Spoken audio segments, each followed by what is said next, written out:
Before humans had temples, books, calendars, or even words for the mind, they were already waking from dreams.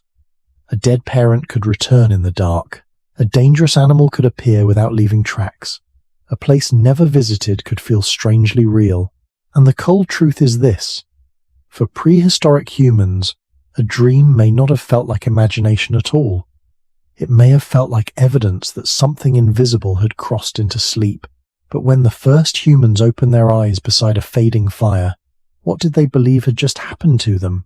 Before humans had temples, books, calendars, or even words for the mind, they were already waking from dreams. A dead parent could return in the dark. A dangerous animal could appear without leaving tracks. A place never visited could feel strangely real. And the cold truth is this: for prehistoric humans, a dream may not have felt like imagination at all. It may have felt like evidence that something invisible had crossed into sleep. But when the first humans opened their eyes beside a fading fire, what did they believe had just happened to them? The first problem of dreams was not that they were strange. The first problem was that they were experienced. A prehistoric person did not need writing, temples, or formal stories to know that something had happened during the night. The body had been lying still near the warmth of a fire, under a rock shelter, inside a cave mouth, or beneath a simple cover of branches and hides. But the person who woke may have remembered movement, voices, faces, hunger, running, fear, or reunion. The eyes had been closed, yet images had appeared. The ears had heard nothing in the ordinary world, yet a voice might have seemed close. The hands had touched no one, yet the feeling of another body, another presence, another place could remain for a few quiet moments after waking. For people living in prehistory, this was not a small puzzle. Their lives depended on knowing what was real: the sound of a branch breaking, the smell of rain, the track of an animal, the mood of another person, the dim shape of danger beyond the firelight. Survival required attention to signs. A footprint could mean food or threat. A change in wind could mean weather. A cry in the night could mean a predator or a child in danger. In such a world, an experience that felt real but left no mark outside the body would have demanded some kind of place in thought. It is easy for us to say, from a modern distance, that dreams are produced by the sleeping brain. But that explanation belongs to a much later world, one with words for brain, memory, imagination, and sleep stages. Early humans did not begin with those categories. They began with the experience itself. I saw someone. I heard something. I was somewhere. Then I woke, and it was gone. This is why the question of prehistoric dreams cannot begin with religion, myth, or symbols carved into stone. It has to begin much earlier, with the simple confusion of waking. A person might open their eyes before dawn and see only the embers, the sleeping bodies of others, the damp walls of a shelter, the darkness beyond the entrance. Nothing had changed. No tracks crossed the ground. No visitor stood nearby. And yet inside the person there might still be the emotional weight of what had just been seen. If the dream had been peaceful, it might leave longing. If it had been frightening, the heart might still beat quickly.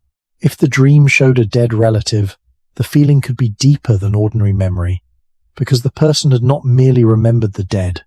For a moment, they may have met them. This does not mean we can claim to know exactly what prehistoric humans believed. Most of prehistory left no written explanations of inner life, and even the material traces that survive cannot speak directly about dreams. But we can say something careful and useful. Dreams would have been part of human experience long before humans could explain them in the way we do now. They arrived at night, without permission, using faces, places, animals, fears, and memories from the world people knew. And because prehistoric life was so closely tied to signs, presence, danger, and relationship, the dream was unlikely to feel like an empty illusion. It may have felt like an event that had no footprints, no smoke, no broken branch, but still left a trace in the waking person. That trace is where the mystery begins. Not with an answer, not with a doctrine, not with a finished belief. only with a human being sitting quietly near the ashes of a fire, trying to understand why the night had shown them something the morning refused to confirm. For a prehistoric person, the difficulty of a dream may have been that it borrowed the same materials as waking life. It did not arrive as a strange coloured screen, or as a separate kind of picture that clearly announced itself as unreal. It used the face of a child, the sound of a river, the shape of a ridge, the smell of smoke, the sudden movement of an animal in grass. It could take the ordinary pieces of the world and place them in an order that waking life did not allow. Someone who had died could speak again. A hunt that had not yet happened could unfold in darkness. A lost object could be found in a place no one had searched. A person could be far from camp and then wake with their body still beside the same dying fire. That mixture would have made dreams difficult to dismiss.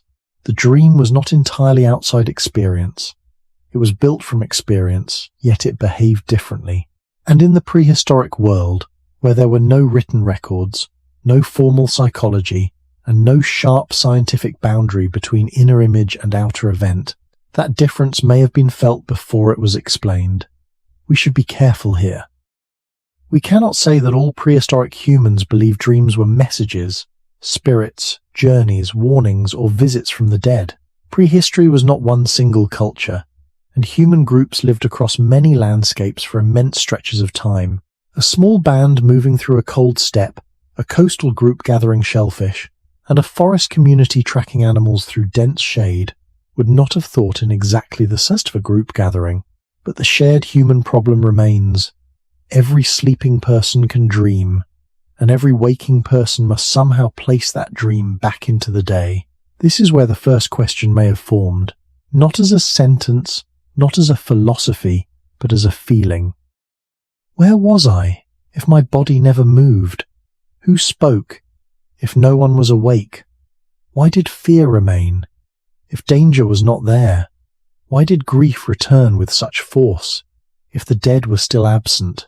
Such questions belong directly to the origin of dream thinking, because they do not require a temple, a priest, or a myth. They only require a human brain capable of memory and emotion, and a human life surrounded by uncertainty. During the day, prehistoric people read the world through traces. A crushed plant could show that an animal had passed. A cloud bank could suggest coming rain. A change in the birds might mean disturbance nearby. Knowledge came from noticing small signs and remembering what followed them. A dream, then, may have entered a mind already trained to ask what signs meant. The trouble was that dreams were signs without ordinary evidence. They left no track on soil, no mark on bark, no blood on stone, no new object in the hand. Their evidence was inward. A racing heart, a lingering image, a strong mood, a remembered voice. Modern people often separate these things quickly. We may say, it was only a dream, even when the feeling remains. But that sentence depends on a long history of ideas about the mind.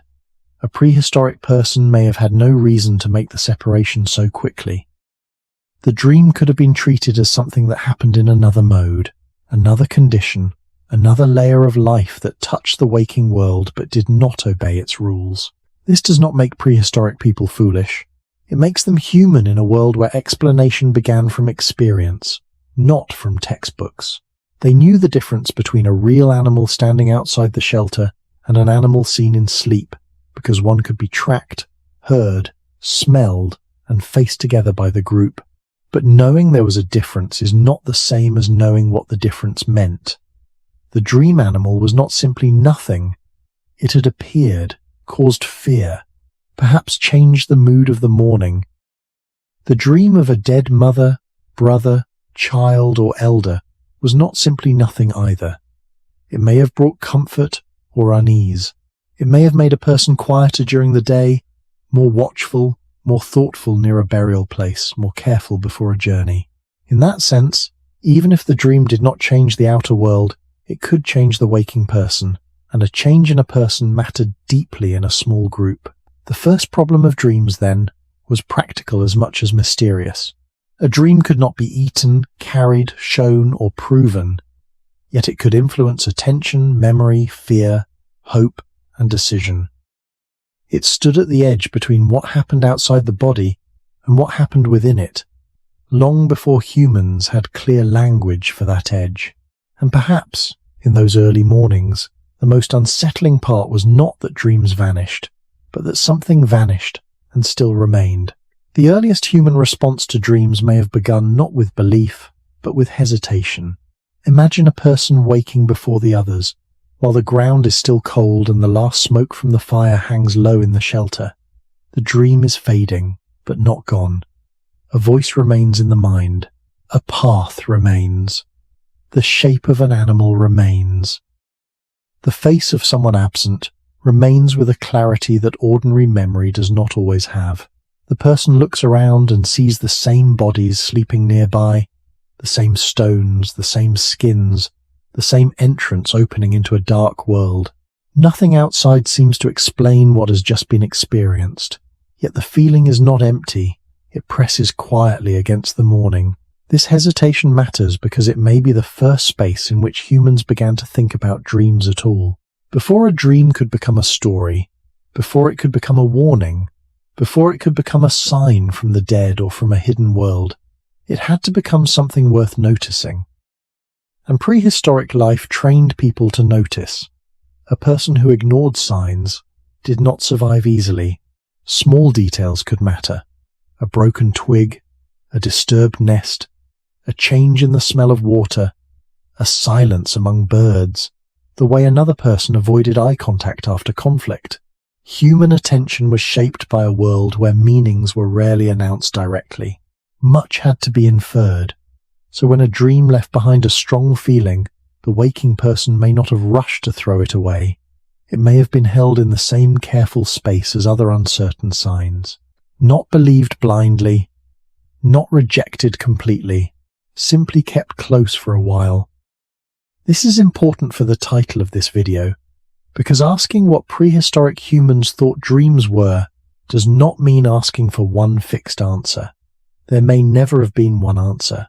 Across different groups, landscapes, seasons, and generations, dreams may have been treated in many ways.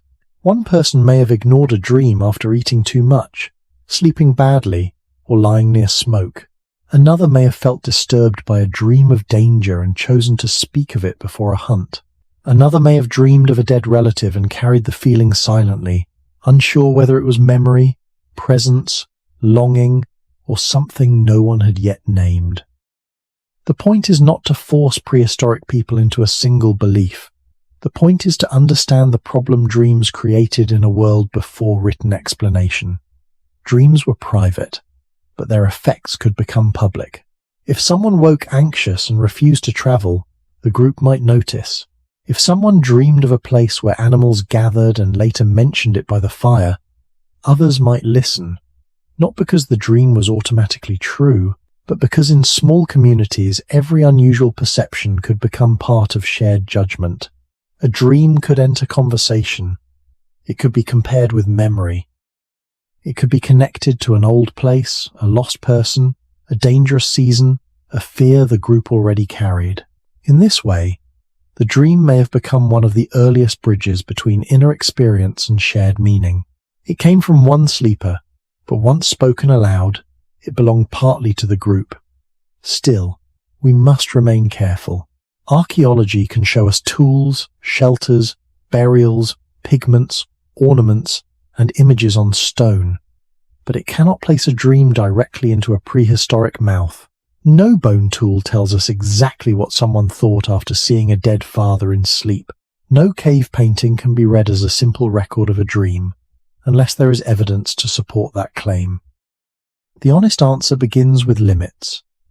We know that prehistoric humans were biologically human, with brains capable of sleep, memory, emotion, fear, attachment, and imagination. We know that dreaming is part of human sleep. We know that many later human societies have taken dreams seriously in different ways. From these facts, we can cautiously imagine that dreams were not meaningless interruptions for early humans. They were experiences that asked to be placed somewhere. Perhaps they were placed beside memory, perhaps beside warning, perhaps beside the presence of the dead. perhaps beside the mystery of where a person goes when the body is still. In this first part of the journey, we do not need to decide which of these became true for any one group. It is enough to see the beginning clearly. A human being wakes, the dream withdraws, the world offers no proof, and yet the mind is not the same as it was before sleep.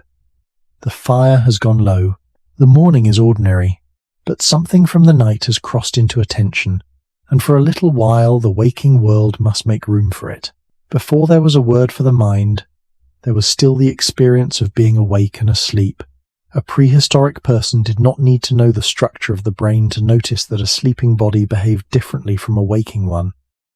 Someone lay still, breathed slowly, did not answer in the usual way, and yet, when they opened their eyes, they might speak of running, hearing, meeting, falling, searching, or being afraid.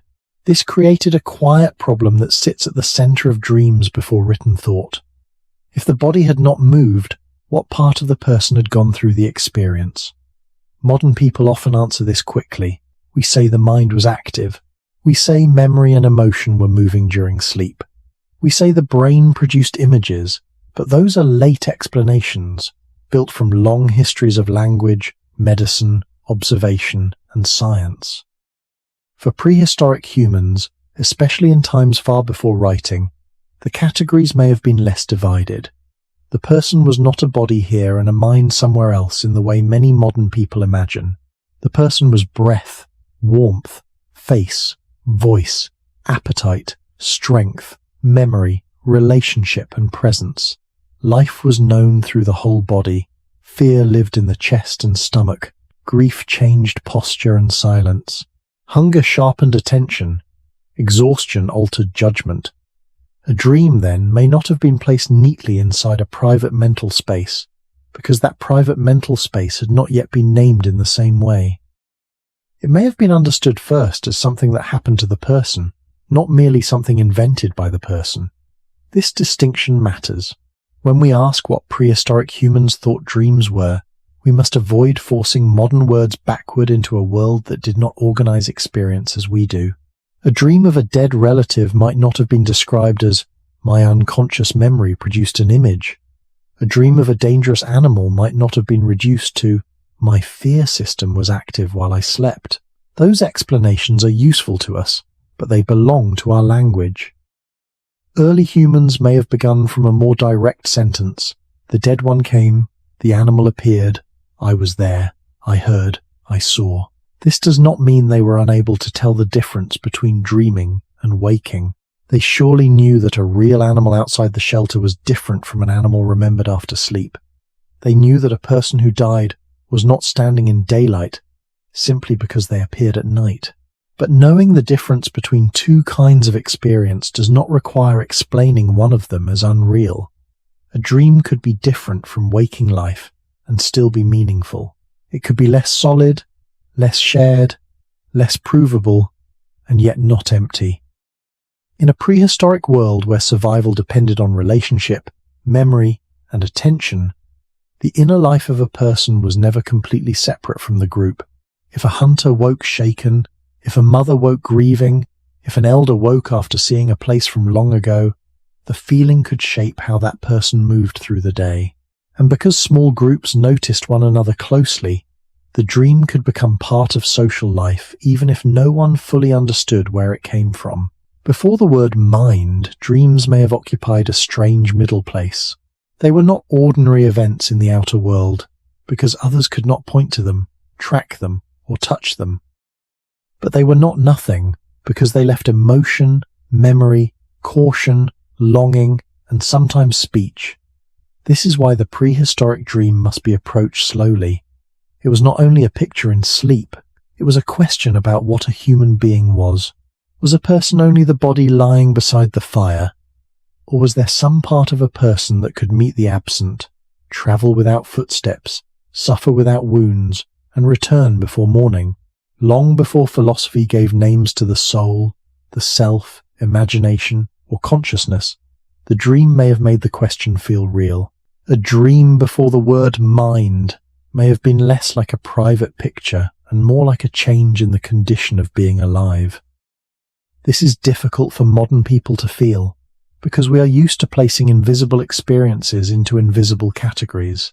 We say thought, memory, imagination, emotion, subconscious, trauma, desire, fear. These words help us speak clearly, but they also make the inner world feel like a separate room inside the skull. Prehistoric humans did not begin with that room already built. They lived in bodies that were always exposed to weather, hunger, injury, darkness, sound, kinship, and the nearness of animals. Their sense of a person may have grown from breath, warmth, movement, voice, and the ability to answer others. A living person breathed. A sleeping person still breathed, but did not fully answer. A dead person no longer breathed, no longer warmed the space beside them, no longer responded to touch or speech. Between those states, sleep was already strange.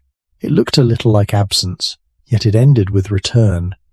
A person went still, became unreachable for a while, and then came back with images from somewhere no one else had seen. For people watching one another in small groups, this alone could make sleep mysterious. A dream made it more mysterious, because it suggested that the silent sleeper had not been empty. Something had been happening while the body seemed withdrawn. The body stayed near the fire, but the person later spoke of a hill, a river, an animal, a dead child, a lost companion, a path through trees, or a voice in the dark. Without a settled idea of a separate mind producing internal images, such speech may have raised a quiet and practical question. Was sleep a time when a person became partly elsewhere? We cannot know the words they used. We should not pretend to recover a prehistoric theory, but we can recognize the pressure of the experience. In the waking world, presence was visible. Someone was near or far. Someone was alive or dead. Someone had returned or had not returned. In dreams, those boundaries softened. The far could appear near. The dead could seem present. A feared animal could arrive without smell or track. A place from childhood could surround the sleeper again. The ordinary rules of distance and absence did not hold. This would not automatically create a doctrine of spirits or souls in every group, but it could create a feeling that human experience had layers. There was the layer everyone shared in daylight, where a stone was a stone and a footprint could be shown to another person. Then there was the layer that came in sleep, where the same stone, animal, face, or path could appear without being available to the group. For prehistoric humans, who had no writing to fix ideas and no scientific instruments to study sleep, the difference may have been handled through attention, story, and comparison. Someone might say what they had seen. Others might ask whether it resembled a known place, a past event, a coming journey, an old fear, a lost relative. A dream could be tested against memory, not in a laboratory, but around the shared world of the group. If a person dreamed of a dangerous crossing before the group reached a river, the dream might be remembered. If nothing happened, it might fade. If a dream of a dead elder came after a burial, it might be understood through grief, through longing, or through a sense that the dead had not entirely disappeared. These are cautious possibilities, not facts. The honest center remains. Dreams gave early humans experiences that did not fit easily into visible reality, and they had to make room for them without our later vocabulary. This is why dreams before the word mind are so important to the title of this video. The question is not simply what story prehistoric humans told about dreams. The deeper question is how they separated, or did not separate, the seen world from the felt world. A person who woke from a dream did not only bring back an image, they brought back a state of being, fear that had no wound, grief that had no fresh death, desire that had no object nearby, recognition of someone absent, warning without proof. These states could affect the day. They could change whether someone felt confident, cautious, comforted, or unsettled. In a small prehistoric community, that mattered. A person's mood was not sealed away as private psychology. It entered movement, silence, decisions, and relationships. So even if a dream had no outer evidence, it still had social weight. It could be spoken. It could be believed a little, doubted a little, remembered a little, and slowly woven into the group's way of thinking about sleep. Perhaps this is where one of the earliest meanings of dreams began, not as fantasy and not yet as sacred message, but as an experience that proved the human being was not simple. The sleeper was here, yet seemed to have been elsewhere. The dead were gone, yet could appear. The world was silent, yet voices came. Morning returned, yet something from the hidden night remained inside the living. Before the word mind could separate thought from the body, a dream may have belonged to the whole person. It may have been carried in the breath after waking, in the tightness of the chest, in the way the eyes moved toward the shelter entrance, in the silence that followed the memory of a face. For prehistoric humans, experience was not something studied from a distance. It was something lived through hunger, cold, kinship, danger, sleep, illness, and loss. A person knew fear because the body changed. A person knew grief because the body became heavy, and the group became quieter around an absence. A person knew memory because a place, smell, tool, path, or scar could bring back what was no longer present. Dreams may have entered this same field of experience. They were not neatly filed away as private mental images. They arrived as changes in the living person, and those changes could remain after waking. This is why the question of prehistoric dreams must stay close to the human body.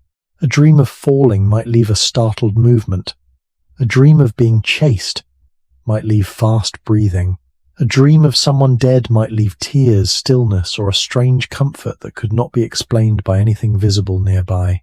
To us, these are emotional after effects. To a person without our modern vocabulary, they may have been signs that the dream had touched something real, even if that reality did not behave like daylight. The dream did not need to leave a footprint to matter. It had already left a mark in the person, and in a small prehistoric group, a changed person was not invisible. Others would hear the altered voice, see the hesitation before a journey, notice the quietness after waking, or feel the tension in someone who had slept badly. So the dream, although private in its images, did not remain fully private in its consequences. It could move outward through posture, speech, caution, tenderness, fear, or memory. This may be one of the most important ways dreams became meaningful before formal belief. Not because anyone had a complete theory, but because dreams changed how people behaved when morning came. A person who dreamed of a dangerous animal might scan the grass more carefully. A person who dreamed of a dead elder might speak more softly near a burial place. A person who dreamed of a distant valley might remember an old route, or confuse longing with guidance, or simply carry the image through the day. We cannot know which of these happened in any particular camp, cave, or open landscape, but we can say that prehistoric humans lived in groups where attention to one another mattered. Emotion was not decoration. Fear could protect. Grief could bind. Memory could guide. A dream that stirred these forces could not be dismissed as easily as a broken noise in sleep. It came from the night, but it entered the day through the person who remembered it. This helps explain why the absence of a modern word for the mind does not make prehistoric dream experience less rich. In some ways, it may make the experience more difficult to contain. When there is no clear category called imagination, the image of a dead relative is not quickly placed behind a wall. When there is no scientific model of sleeping brain activity, a dream of travel does not automatically become a harmless internal simulation. When there is no written doctrine, each dream may be handled through the immediate life of the group. Who dreamed it, what they saw, what had recently happened, what dangers were near, who had died, what season it was, whether the dream returned again. Meaning could grow slowly from repetition and attention. A single dream might fade, a repeated dream might be remembered. A dream shared before a hunt, a burial, a journey, or a storm might become attached to that event afterward. Not because the dream truly predicted it, but because human beings naturally connect strong experiences with what follows them. This tendency is not foolish. It is part of how the human brain searches for pattern. In prehistory, pattern recognition was essential. It helped people find food, avoid danger, read weather, remember routes, and understand one another. Dreams may have entered that same pattern-making life. They offered images that felt meaningful, even when their source was hidden. From a careful modern view, we can say that dreams draw on memory, emotion, fear, desire, and fragments of lived experience. From the view of a prehistoric person, the same dream may have felt like a meeting, a warning, a return, a journey, or a presence. Both descriptions point toward the same mystery from different sides. The modern explanation tells us something about the brain. The prehistoric experience may have told them something about being human. By the end of this second movement, we still do not need to claim that early humans had one fixed belief about dreams. The more honest thought is slower. Before dreams became myths, before they became sacred messages, before they were explained by spirits, ancestors, or later religious systems, they may have first revealed a division inside human life that no one had yet named. The body could sleep while experience continued. The world could be absent while images appeared. The dead could be gone while the feeling of their presence returned. A person could wake unchanged on the outside and altered within. And long before humans had a word for the mind, dreams may have taught them that there was more to a living person than what could be seen beside the fire. One of the most powerful dreams a prehistoric person could have known was not a dream of a strange place, or a hunt, or a storm, but a dream in which someone dead returned. This is not because we can look back and prove exactly what any one group believed about the dead. We cannot. The oldest human burials, the use of red pigment in some places, the careful placement of bodies, and later traditions from many cultures can suggest that death was not always treated as a simple disappearance, but they do not give us a direct sentence from a prehistoric sleeper. They do not tell us what a child thought after dreaming of a mother who no longer breathed, or what an old hunter thought after seeing a companion who had died in winter. Still, the experience itself is deeply human, and it reaches directly into the question of what dreams may have meant before written explanation. To dream of the dead is different from remembering them in daylight. Daylight memory can be slow and incomplete. A face may blur. A voice may be hard to recover. A gesture may return only when someone else repeats it. But in a dream, the dead can seem suddenly whole. They may stand, speak, touch, look, walk, or simply be present with a vividness that ordinary memory does not always offer. For a prehistoric person waking in the dim cold before sunrise, this could have been almost impossible to treat as nothing. The dead person had not returned to the shelter in daylight. No one else had seen them. Their body, if buried or left according to the group's practice, was still gone from ordinary life. And yet, during sleep, the living person had met them. The shock of this does not require a developed religion. It does not require temples, priests, or a named afterlife. It begins with attachment. Human beings form bonds. Early humans, like us, would have known dependence, care, loss, and grief. A parent mattered because a child's survival depended on warmth, feeding, protection, and teaching. A companion mattered because hunting, gathering, moving, and guarding were often shared. An elder mattered because memory of routes, seasons, tools, animals, and dangers could live in them. When such a person died, the group did not lose only a body. They lost a voice, a pattern, a place in the circle, a source of knowledge, a familiar movement beside the fire. Then, in sleep, that lost presence could return. For the title of this video, this is one of the clearest places where the prehistoric dream may have become more than a night image. A dream of the dead might have felt like contact with what absence had hidden. It might have suggested that death was not as simple as stillness. Again, this must be said carefully. We should not claim that dreams of the dead created belief in spirits by themselves, or that every prehistoric community understood such dreams in the same way. Human cultures have always been varied, and prehistory covers an immense span of time. But it is reasonable to think that dreams of the dead could have contributed to early reflections on presence, absence, and the possibility that something of a person remained. The living person might wake and feel comfort, fear, longing, confusion, or responsibility. If the dead appeared calm, the dream might soothe grief. If the dead appeared silent or troubled, the dream might unsettle the day. If the dead seemed to speak, the words might be remembered, repeated, or held privately. Even if the group did not treat the dream as a literal message, the emotional weight could not easily be erased. In a small community, grief was not private in the modern sense. Everyone knew who was missing.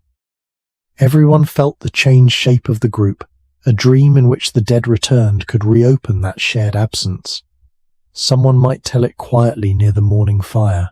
Others might listen because they too remembered the person. The dream could become a way of speaking about the dead without standing directly at the place of death. It could allow memory to take form. It could give grief an image. It could make the lost person present in conversation for a little while. And perhaps this was one reason dreams mattered so much. They gave the living a strange, fragile meeting with what ordinary waking life had taken away. The person was gone, but not gone from memory. Gone from touch, but not gone from sleep. Gone from the group's daily labor, but able to appear in the inner night of someone who loved or feared or needed them. This would have raised a question older than writing, and perhaps older than formal ritual. When someone dies, where does their presence go if it can still come back in dreams? A dream of the dead could carry two different kinds of weight at once. It could feel like memory, because the face belonged to someone known. It could also feel like visitation, because the encounter did not arrive by deliberate effort. The dreamer did not sit awake and carefully rebuild the person piece by piece. The dead appeared. They moved. They seemed to look back. They might speak in a voice that the waking person had not heard for many days, many moons, or many seasons. This difference matters for prehistoric humans because memory, in ordinary waking life, is usually something a person feels partly responsible for. One remembers a path by walking it again. One remembers a tool technique by repeating the movement of the hand. One remembers a story because an elder tells it many times. But a dream can feel uninvited. It comes when the body is still and the ordinary will is loosened. A prehistoric person waking from such a dream may not have thought, "I created this image." That way of thinking depends on a later habit of placing images inside the self. They may instead have felt that the dead had somehow come near, not necessarily in a fixed religious sense, but in the felt sense that absence had briefly changed its shape. The person was not there in daylight, yet had been there in sleep. This could make the dream difficult to speak about and difficult to ignore. It was too vivid to be treated like a passing thought, but too private to be proven to others. A person might tell the group, and the group might listen with caution. They could not see what the dreamer saw. They could not inspect the dream like a footprint, yet they knew the dead person too. They knew the grief. They knew the unfinished words, the tasks left behind, the fear of burial places, the tenderness around a missing child, the silence after an elder was gone. The dream, once spoken, could settle into this shared knowledge. It might not become a command. It might not become a doctrine, but it could become part of how the group continued to live with the dead. In small prehistoric communities, the dead did not disappear from life all at once. Their tools might remain. Their sleeping place might remain empty. Their child might resemble them. Their knowledge might be repeated by someone who learned from them. Their absence could shape movement, work, protection, and memory. A dream added another kind of return. Not a physical return, not a return that others could touch, but a return in the living mind that could affect the living day. This is where dreams may have touched early forms of remembrance. If a dead person appeared in sleep, the dreamer might wake and think more carefully about what that person had taught. A remembered route might be followed. A warning once given might be taken seriously. A piece of advice might seem newly alive. From the outside, we might say that grief and memory were reorganizing experience during sleep. That is a careful modern explanation. But from inside the prehistoric morning, the experience may have felt less like the brain sorting memory and more like the dead still having a kind of nearness. This does not mean that every dream of the dead was treated as sacred. Some may have faded quickly. Some may have been confused, frightening, or ordinary. Some may have been forgotten before the day was fully bright. But the dreams that remained, the ones that carried strong emotion, could have become important because they answered a human need without truly answering it. They allowed the living to meet the dead again, but only briefly. They restored presence, but not permanently. They gave a voice, but no body. They gave comfort, but also deepened the mystery. If a person could appear in sleep after death, what exactly had appeared? Was it the memory of them, the desire for them, the fear of losing them, or some part of them that had not ended? Prehistoric humans may not have separated these possibilities clearly, and that is precisely why dreams mattered. The dream could hold several meanings at once. It could be sorrow, it could be longing, it could be warning, it could be a sign, it could be the dead themselves, or only the living refusing to let them vanish. Without writing, without formal theology, without a stable word for imagination, these meanings may have remained fluid, shaped by the group, the season, the person who dreamed, and the life of the dead person remembered. A dream of a kind elder might be received differently from a dream of someone feared. A dream soon after death might feel different from a dream many years later. A dream during hunger, illness, or danger might carry more urgency than a dream during calm weather. In this way, prehistoric dreams of the dead were not isolated curiosities. They were tied to the conditions of life. Death was not rare, and loss could come from injury, childbirth, sickness, cold, hunger, conflict, or animal danger. Every death changed the balance of a small group. Every return in dream could stir that balance again.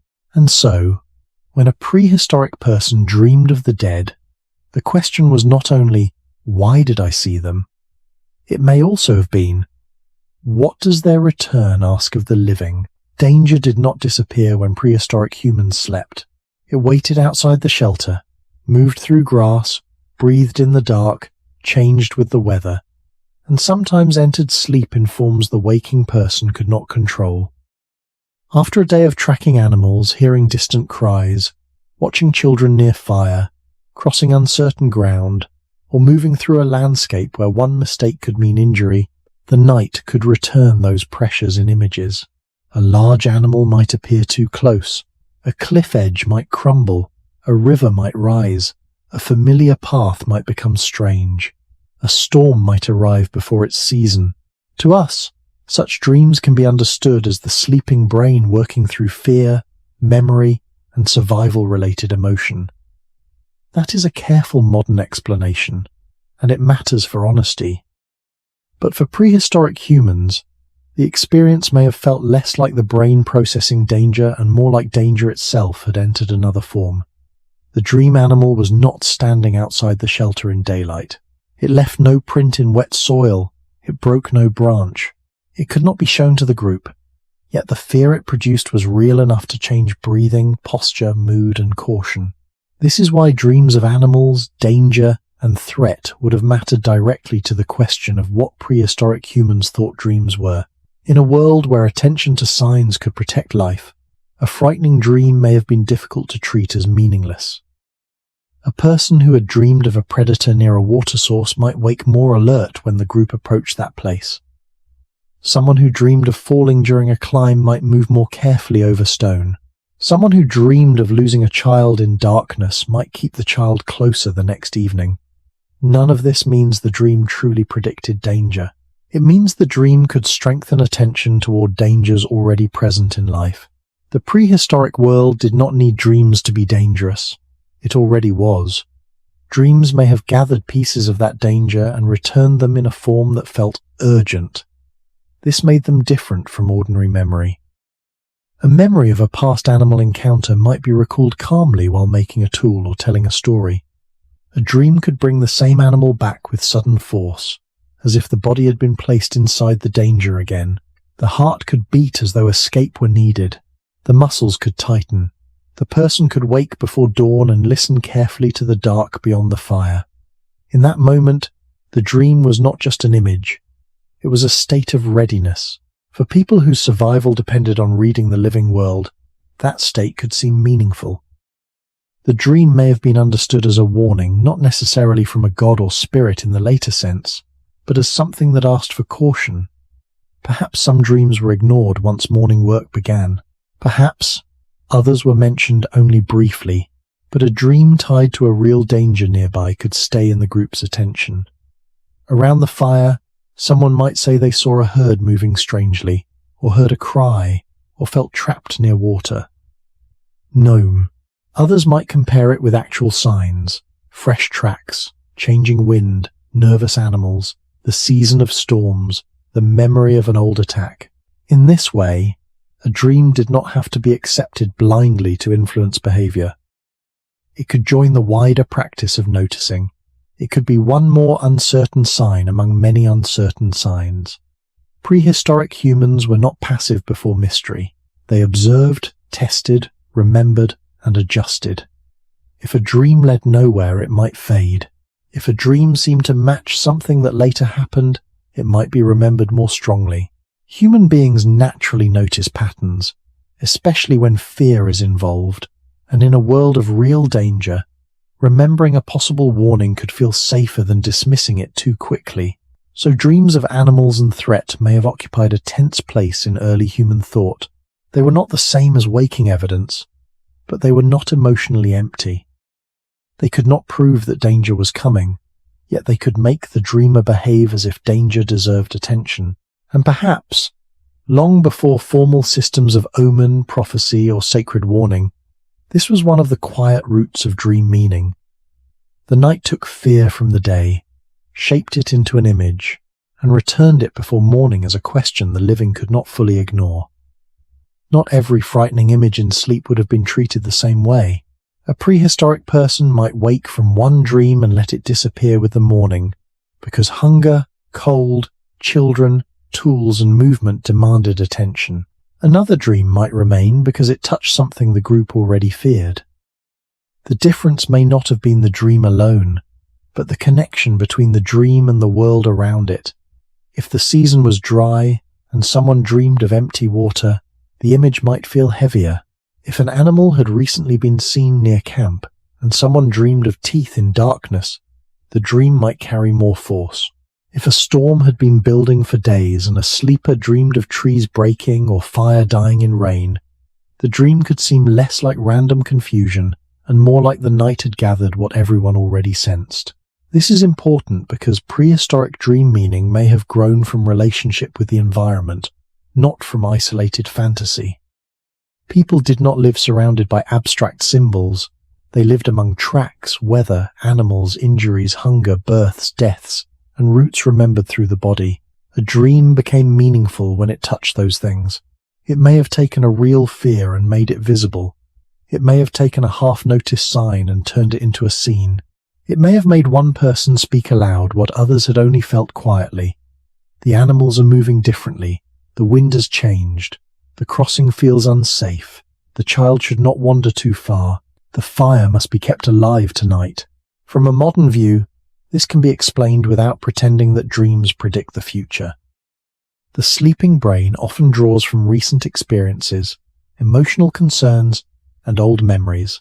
If a group had been hungry, threatened, or uncertain, a sleeper's dreams would naturally be shaped by those pressures. But for prehistoric humans, the fact that a dream came from fear would not make it meaningless. Fear itself was useful. Fear remembered danger before reason finished speaking. Fear made the body listen. A dream that carried fear might therefore be treated as something to hold for a while, especially if it pointed toward a danger that already had signs in the waking world. This does not mean the group obeyed every dream. A community that followed every image of sleep without testing it would struggle. But a community that never listened to fear, memory, or unusual attention would also be at risk. The more likely human reality may have been somewhere between belief and dismissal. A dream could be spoken, weighed, compared, and then allowed to influence caution without controlling everything. If a hunter dreamed of being injured near a certain ridge, others might not abandon the hunt entirely, but they might approach more slowly. If someone dreamed of losing fire in heavy rain, the group might gather more dry material. If someone dreamed of a child taken by darkness, the group might keep children closer when moving through thick brush. These actions would not require a fixed theory of dreams. They would require only the practical belief that inner disturbance might be worth noticing when life is uncertain. In this way, dreams of danger may have helped blend emotion with decision. They did not create knowledge in the same way that footprints, weather, and direct memory did. They created attention. They made certain possibilities feel closer, and in prehistory, attention could be valuable even when its source was unclear. A person who woke frightened might scan the edge of camp more carefully. Someone who dreamed of animals might listen longer before stepping into dawn. Someone who saw a river in sleep might remember the last time water rose suddenly after distant rain. The dream did not have to be supernatural to be useful. It could work because it gathered scattered concerns into one strong image. Yet from inside that ancient morning, usefulness and mystery may not have been easily separated. If the dream made a person more careful and caution prevented harm, the dream might be remembered as a warning. If the dream faded and nothing followed, it might be forgotten. Human memory often keeps the striking match and loses the quiet mismatch. Over many generations, this could give certain dreams a special place. The ones that seemed to fit later events would be retold. The many that did not fit might leave no lasting trace. This is not a flaw unique to prehistoric people. It is a human habit. We still remember the dream that seemed connected to what happened, and forget dozens that meant nothing by morning.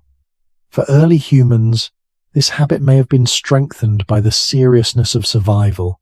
When danger is real, a possible warning feels different from a harmless image. A dream of a predator, a broken path, a sick child, or an approaching storm could feel like a message, even if it was born from ordinary fear. What mattered was not only where the dream came from, but what it did after waking. Did it make people pause? Did it bring a hidden concern into speech? Did it lead someone to compare the night image with tracks, weather, season, and memory? Did it make the group more attentive for one morning, one journey, one hunt?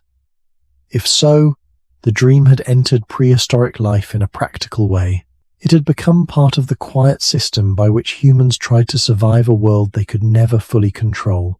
And perhaps this is why danger dreams may have stood close to the beginning of dream meaning. They did not answer the mystery of sleep. They did not prove an invisible world. But they taught that the night could return the fears of the day with enough force to change how morning was lived. Sometimes the dream that mattered most may not have been the one with the clearest image, but the one that changed the way a person listened after waking. A sleeper might not remember every detail. The animal might be only a shape. The place might be only a slope, a riverbank, a dark line of trees, a patch of open ground beneath a low sky. The danger might not even have a name, yet the body could wake as if something had come close. For prehistoric humans, this bodily residue was important, because much of life depended on noticing before certainty arrived. A hunter rarely waited until danger stood directly in front of them. A gatherer did not need to see a storm strike before sensing that the air had shifted. A parent did not wait until a child was lost before calling them back from the edge of darkness. Survival often belonged to those who responded to uncertainty early. Dreams of danger may have entered this same uncertain space. They did not provide proof, but they could sharpen attention. A person who woke from a dream of teeth, falling stones, deep water, smoke going out, or footsteps behind them might carry that unease into the day. If the group was moving across unfamiliar land, the unease could become caution. If animals had been scarce, it might become watchfulness. If illness had passed through the group, it might become worry over a sleeping child or an elder breathing unevenly near the fire. This keeps us close to the true subject of the video. Prehistoric humans may not have needed to decide whether dreams were fully real or fully unreal in order to treat them as meaningful. A dream could be uncertain and still useful. It could be private and still affect public life. It could come from fear and still direct attention towards something worth checking. In a world without written maps, weather reports, medicine, or controlled shelter, the boundary between careful fear and meaningful warning may have been soft. If someone dreamed of an animal attack and then fresh tracks were found nearby, the dream might be remembered. If someone dreamed of a river crossing and the water later rose, people might speak of the dream again. If someone dreamed of smoke dying and rain soaked the camp the next night, the image could gain weight in memory. We should not turn this into a simple claim that prehistoric people believed all dreams predicted events. That would be false confidence. More likely, dreams lived among other uncertain signs. Some signs were strong. Tracks, smell, clouds, injury, hunger, animal movement. Some were weak. A feeling, a mood, an old memory, a dream.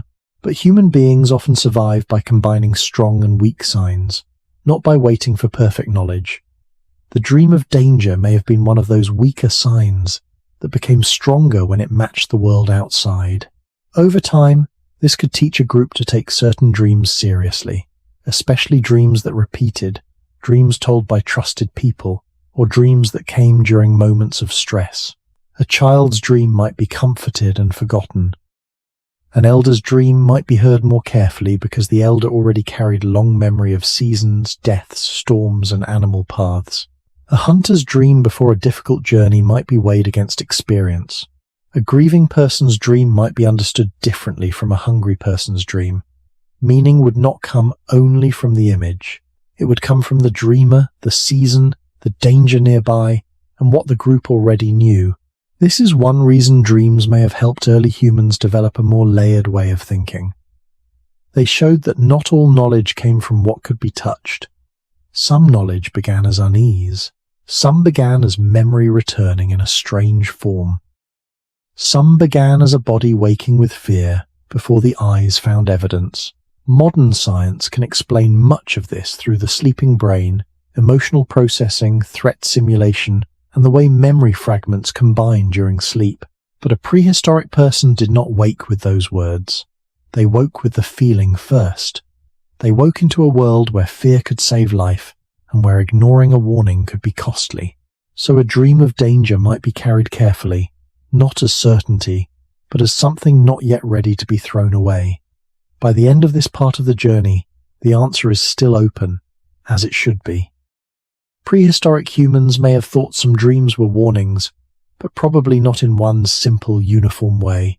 A frightening dream could be a memory, a fear, a sign, a rehearsal, a disturbance, or a message depending on the person and the moment. What matters is that danger dreams gave sleep a practical seriousness. They made the night feel connected to the next day's choices. They suggested that what appeared in darkness might deserve attention when the sun returned. And in that quiet connection between fear in sleep and caution in waking, dreams may have become one of the earliest ways humans listened to the hidden pressures of their world. A sleeping brain does not become empty. Even now, with modern instruments and careful research, sleep is understood as an active state, not simply a blank pause between one day and the next.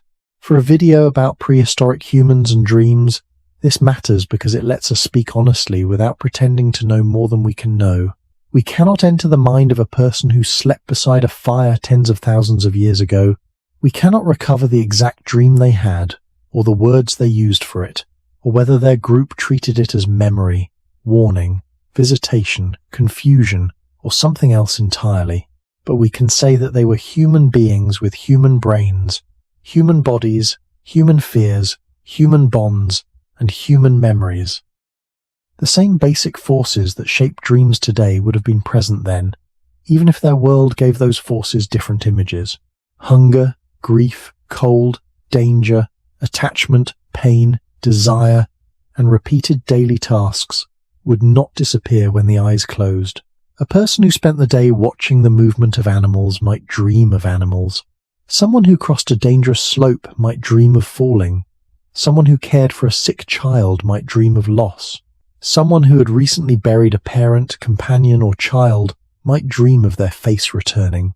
From a modern point of view, this does not require a supernatural explanation. Dreams often draw from memory and emotion.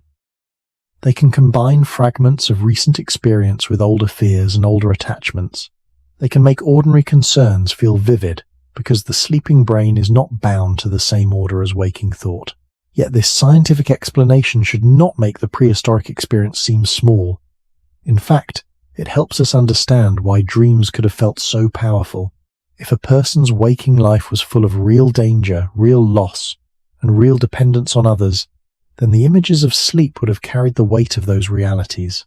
A dream was not random in the simple sense of being meaningless noise. It could be disordered, strange, and impossible, but it often came from materials that mattered deeply to survival. This is why dreams may have felt connected to truth, even when they were not literally true.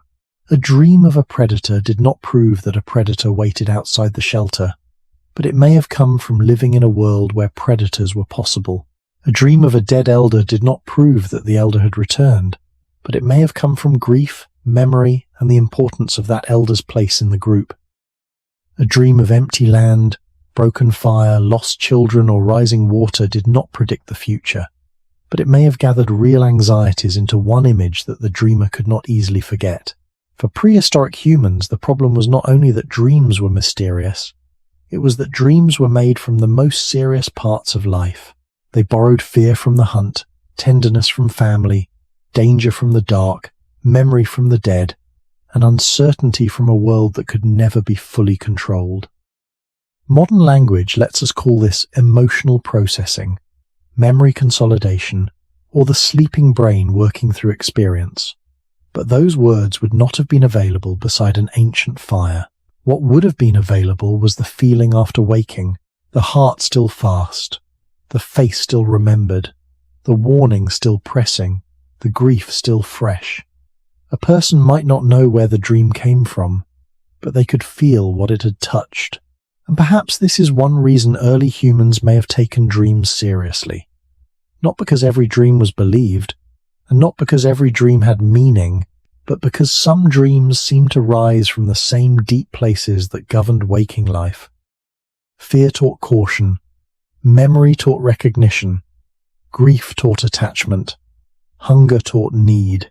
Dreams brought these forces back at night, loosened from ordinary time and place, and placed them before the sleeper in images. When morning came, the images might fade, but the forces behind them did not. The group still needed food. The dead were still absent. The animal paths still had to be read. The weather still mattered.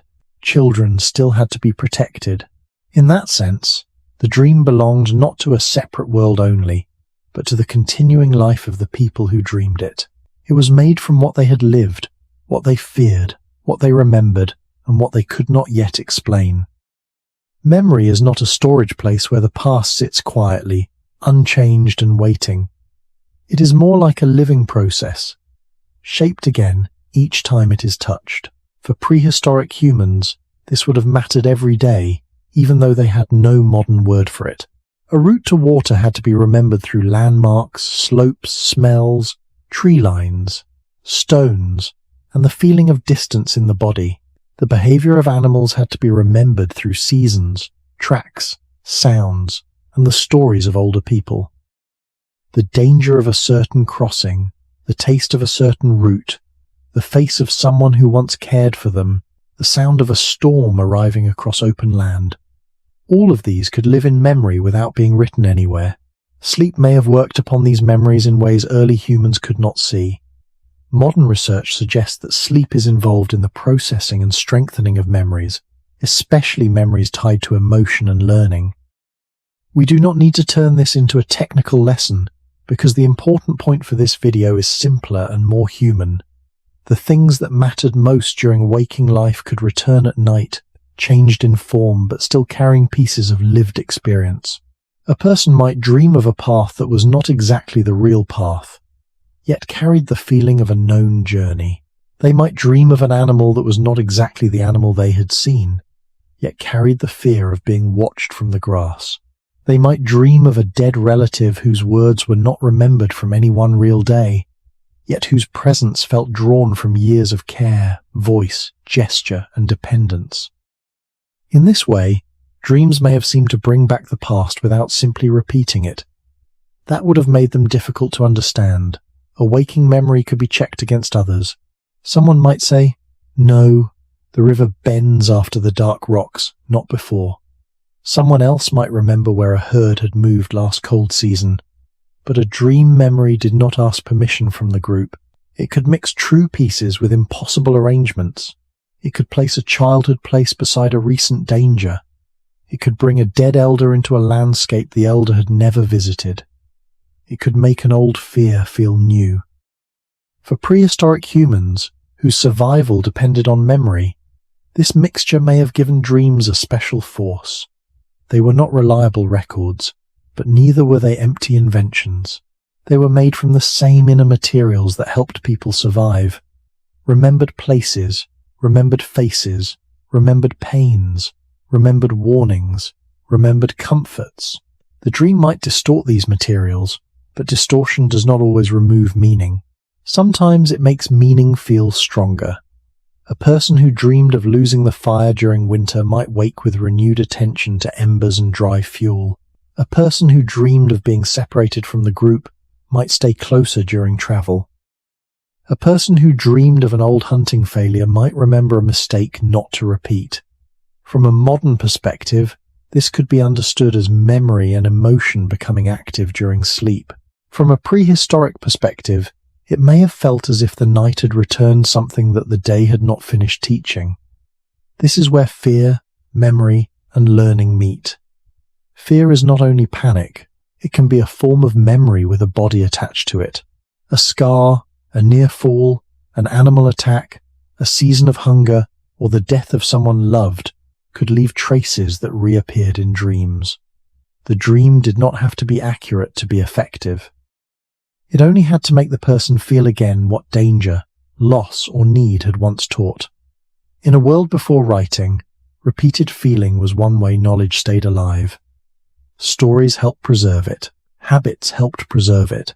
Tools, paths, gestures, and warnings helped preserve it. Dreams may have joined this larger pattern by bringing important emotional memories back into awareness, sometimes gently, sometimes with force. But we should remain careful and not make dreams sound more orderly than they are. Many dreams may have been confusing, fragmentary, or quickly forgotten. Some may have had no clear connection to useful knowledge. Some may have been shaped by fever, hunger, pain, smoke, cold, or disturbed sleep. A prehistoric person might wake from a broken series of images and simply return to the demands of the day. Yet the dreams that remained were likely the ones that touched strong memory or strong feeling. Human beings tend to remember what carries emotional weight. That was true then, as it is true now. A dream of a plain stone might vanish. A dream of a dead mother speaking, a child lost, an animal lunging, a fire dying, a river rising, or a familiar place changed beyond recognition might stay. And when such a dream stayed, it could invite interpretation. Not necessarily a formal interpretation, not a fixed rule, not a priestly reading, but a quieter human act, asking why this image came, why now, and whether it should change how the day is lived. This brings us closer to what prehistoric humans may have thought dreams were. They may not have separated memory from message as sharply as we do. A dream could be both a remembered fear and something that felt like a warning. It could be both grief and presence. It could be both the mind returning to old experience and the night giving that experience a new shape. The truth may be that dreams were powerful precisely because they stood between these categories. They came from life, but did not obey life. They carried memory, but rearranged it. They carried fear, but sometimes turned fear into attention. They carried longing, but sometimes felt like contact. And beside the slow morning fire, long before anyone could speak of the brain as we do, a dream may have been understood first as a strange return of what the person had already lived, but had not yet fully laid down. The sleeping mind may have given prehistoric humans something they could not easily separate from wisdom. because it returned experience without asking for permission. During the day, a person could choose where to look, who to follow, what path to take, which tool to repair, which sound to ignore, which fear to push away. But in sleep, choice became weaker. Images rose on their own. The mind, though unnamed, seemed to move in darkness without the full control of the waking person. This is one reason dreams could feel important. They did not feel like ordinary thinking. Ordinary thinking could be argued with, interrupted, corrected by another voice, or replaced by work. A dream arrived from a place beyond ordinary effort. It might take a small worry from the day and make it immense. It might take a forgotten memory and place it directly before the sleeper. It might take a person's grief and give it a face again. It might take fear and turn it into a chase, a fall, a lost path, a silent animal at the edge of vision. From a modern view, this is not surprising. Dreams often combine memory, emotion, bodily states, and fragments of recent experience. Pain, fever, hunger, cold, smoke, exhaustion, and stress can all shape the quality of sleep and the images that appear within it. For prehistoric humans, these bodily pressures would have been common. Sleep might come after long walking, after hunger, after carrying a child, after a failed hunt, after fear in the dark, after injury, after watching someone struggle to breathe, after a storm, after a death. The night did not erase the day. It gathered the day's traces and sometimes returned them in forms that felt larger than the original event. This helps keep the question of prehistoric dreams honest and grounded. We do not need to imagine that every dream was treated as sacred. We do not need to say that every dream carried a message. Some dreams may have been dismissed as the result of sickness, overeating, bad sleep, smoke in the shelter, cold on the body, or fear after a difficult day. A person who woke from feverish visions may have been cared for as ill, not listened to as a messenger. A child who woke frightened may have been comforted, not asked for meaning. An exhausted hunter may have dreamed of running simply because the body had spent the day in strain. Even in a world without modern science, people could notice patterns between bodily condition and strange sleep. They could learn that hunger changes dreams, that grief brings back the dead, that fear follows the sleeper, that illness distorts images, that an uncomfortable place to sleep can fill the night with restlessness. Such observations would not require laboratories. They would only require many nights of living close together. And yet, even when a dream could be connected to the body, it might not lose all meaning. A dream born from hunger still came from real hunger. A dream shaped by grief still came from real attachment. A dream stirred by fear still came from a world where danger mattered. So the sleeping brain, in a prehistoric life, may have been seen not as a machine creating illusions, but as a hidden part of the person that continued to respond to life after the eyes closed. This is where memory, fear, and energy of the mind become deeply tied to the title of the video. What did prehistoric humans think dreams were? Perhaps some dreams were thought of as warnings, some as visits, some as confusion, some as sickness, some as memory returning in a strange shape. But beneath all these possible meanings was one shared fact. Dreams showed that life continued inside sleep. The body lay still, but fear moved. The group was quiet, but voices came. The dead were absent, but faces returned. The path was far away, but feet seemed to travel it. The animal was not there, but the body reacted as if it were close. This would have made dreams hard to reduce to nothing. They were too connected to the real burdens of life. They carried the emotional truth of hunger, attachment, danger, and memory, even when they did not carry factual truth. That distinction is important for us, because it keeps the script from becoming false. A dream can be emotionally true without being literally true. A prehistoric person may not have used those words, but they may have lived the difference.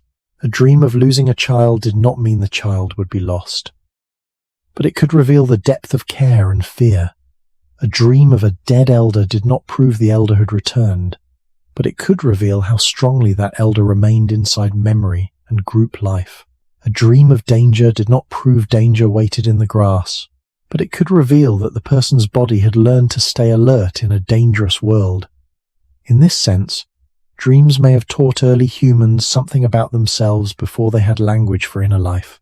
They showed that the past did not simply disappear, it could return. Fear did not end when danger passed, it could return. Love did not end when a person died, it could return. A place left behind could return. A mistake could return. A voice could return. Sleep became a doorway through which unfinished experience came back. Not always clearly, not always usefully, but with enough force to be remembered. As this part of the journey closes, the honest modern explanation and the ancient human feeling can stand beside each other without fighting. We can say that dreams likely came from the sleeping brain working with memory, emotion, fear, bodily signals, and fragments of lived experience. And we can also understand why prehistoric humans, waking beside fire and stone and sleeping kin, might have felt that dreams were more than empty pictures. They were the night's way of returning what life had placed inside them. A person can wake from a dream with the strange feeling of having been somewhere, not merely of seeing pictures, not merely of remembering, but of having crossed a distance that the body never crossed. For prehistoric humans, this feeling may have been one of the most difficult parts of dreaming to explain. The sleeper had remained near the fire, among familiar bodies, under stone, hide, branches, or open night sky. Others may have seen them lying still. Yet when morning came, the dreamer could carry the memory of a river far away, a ridge beyond the known valley, a forest path from childhood, a cave never entered, or a wide plain where animals moved in silence. The body had not gone, but the experience had distance inside it. That difference is important to the question of what prehistoric humans thought dreams were, because a dream may not have felt like a flat image inside the head. It may have felt like another place, a place reached only when waking control loosened. We should say this carefully. There is no direct evidence that all prehistoric people believed dreams were journeys to another world. Prehistory is too long, too varied, and too silent in written terms for such certainty. But the human experience of dream travel is real enough to consider. People still wake today saying they were in another place, even when they know scientifically that their bodies never moved. For someone living long before modern ideas of the brain, that sensation may have carried even greater weight. If a sleeper could meet the dead, face danger, hear voices, or stand in a distant landscape while their body remained still, then sleep might have seemed to open a condition different from ordinary waking life. The dream place did not obey the rules of the day. Distance could collapse. A person could be beside the fire and also at the edge of a cliff. A dead relative could be absent and also near. A lost place could return with colours and sounds that felt immediate. A feared animal could appear without walking through the entrance. In waking life, location mattered greatly. A person knew where the water was, where the animals crossed, where stone for tools could be found, where a shelter was safe, where the ground became dangerous after rain. Knowledge was tied to place. Routes lived in memory, in the feet, in the eyes, in the stories of elders. A wrong turn could mean hunger or exposure. A remembered path could mean survival. So when dreams created places, or returned people to places, those experiences would not have been meaningless decoration. They touched one of the deepest structures of prehistoric life, the need to know where one was. A dream could make a person feel located in a world that vanished on waking. It could offer a landscape with no physical trail leading to it. The dreamer might wake and find no way to show others where they had been, except through speech, gesture, and comparison. It was like the river beyond the dark ridge, but wider. It was like the old shelter, but not the same. It was like the hunting ground, but the trees were wrong. Such descriptions could make dreams feel like places that borrowed from known places, but did not belong fully to any of them. This may have encouraged early humans to think of sleep as a crossing, not necessarily a literal crossing in every belief system, but a felt crossing between the shared world and a hidden one. The hidden one was unstable. It could not be entered by walking. It could not be mapped with certainty. It could not be reached by the whole group at once. Yet it could be visited alone, without tools, without fire, without footprints. That privacy made it mysterious. If one person dreamed of a valley, only that person had seen it. If another dreamed of a dead elder beside water, only that person had heard the voice. The dream place belonged to the dreamer, but once spoken, it could enter the group's imagination. Others might ask whether it resembled a known place, whether the animals in it were familiar, whether the dead person spoke, whether the path felt safe or dangerous. In that way, a dream place could move from private experience into shared conversation. It might be doubted, remembered, laughed away, feared, or treated with quiet respect, depending on the dreamer, the image, and the moment. What matters here is not that prehistoric humans had one fixed map of a dream world. The more careful thought is that dreams may have made the idea of another kind of place feel possible. Not proven. Not defined. Not the same everywhere. Possible. A person could be here and experience there. The body could be still, and the self could seem to move. The morning could deny the journey, while memory insisted that something had been crossed. For people living before written explanation, this may have been one of the early seeds of thinking about hidden spaces. Places beyond the visible, places reached in sleep, places where the dead might appear, where danger might gather, where memory and fear took shape. The dream did not need to answer what such a place was. It only had to make the question difficult to avoid. The feeling of being somewhere else in sleep would have been especially strange, because prehistoric life made place so concrete. A place was not an abstract location on a map. It was the bend where water could still be found when dry weather lasted too long. It was the stone slope where sharp flakes could be struck from a core. It was the sheltered hollow where wind passed overhead instead of through the body. It was the marsh edge where birds gathered, the high ridge where movement could be seen below, the dangerous crossing where someone had once slipped, the grove where children were told not to wander after dark. Place was memory held by the land and by the body together. People knew places through walking, returning, carrying, hiding, watching, losing, finding, and surviving. A dream that placed a sleeping person somewhere else, then, did not touch a small idea. It touched the very structure by which people stayed alive. If someone woke after dreaming of a distant water source, a broken path, a cave entrance, a field of animals, or a valley they could not name, the dream may have been difficult to treat as a meaningless picture. It was not only an image, it was a location without a route. It was a journey without footsteps. It was a return without travel. Modern people may say that the brain is building a scene from memory, joining pieces of known places into something new. That explanation is useful and careful, but for a prehistoric person, the experience could feel like the night had opened a landscape that ordinary movement could not reach. The dream place might be partly familiar and partly impossible. A river from childhood might flow beside a hunting ground from adulthood. A dead elder might stand in a shelter that no longer existed. A mountain might appear close enough to touch, though in waking life it was many days away. These mixtures could make dream places feel more than false and less than ordinary. They belonged to the world because they used the world's materials, yet they did not obey the world's rules. This strange middle quality may have shaped how early humans spoke about sleep.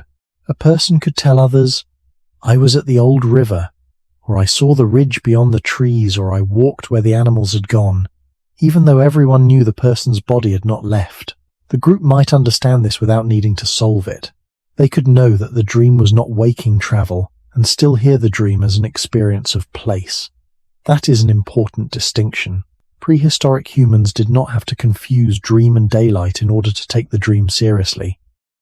They only had to accept that sleep brought a different kind of seeing. The dream world if they sensed such a thing at all, may not have been imagined as a separate kingdom with clear borders. It may have been more like a loosening of borders. The near and far could touch.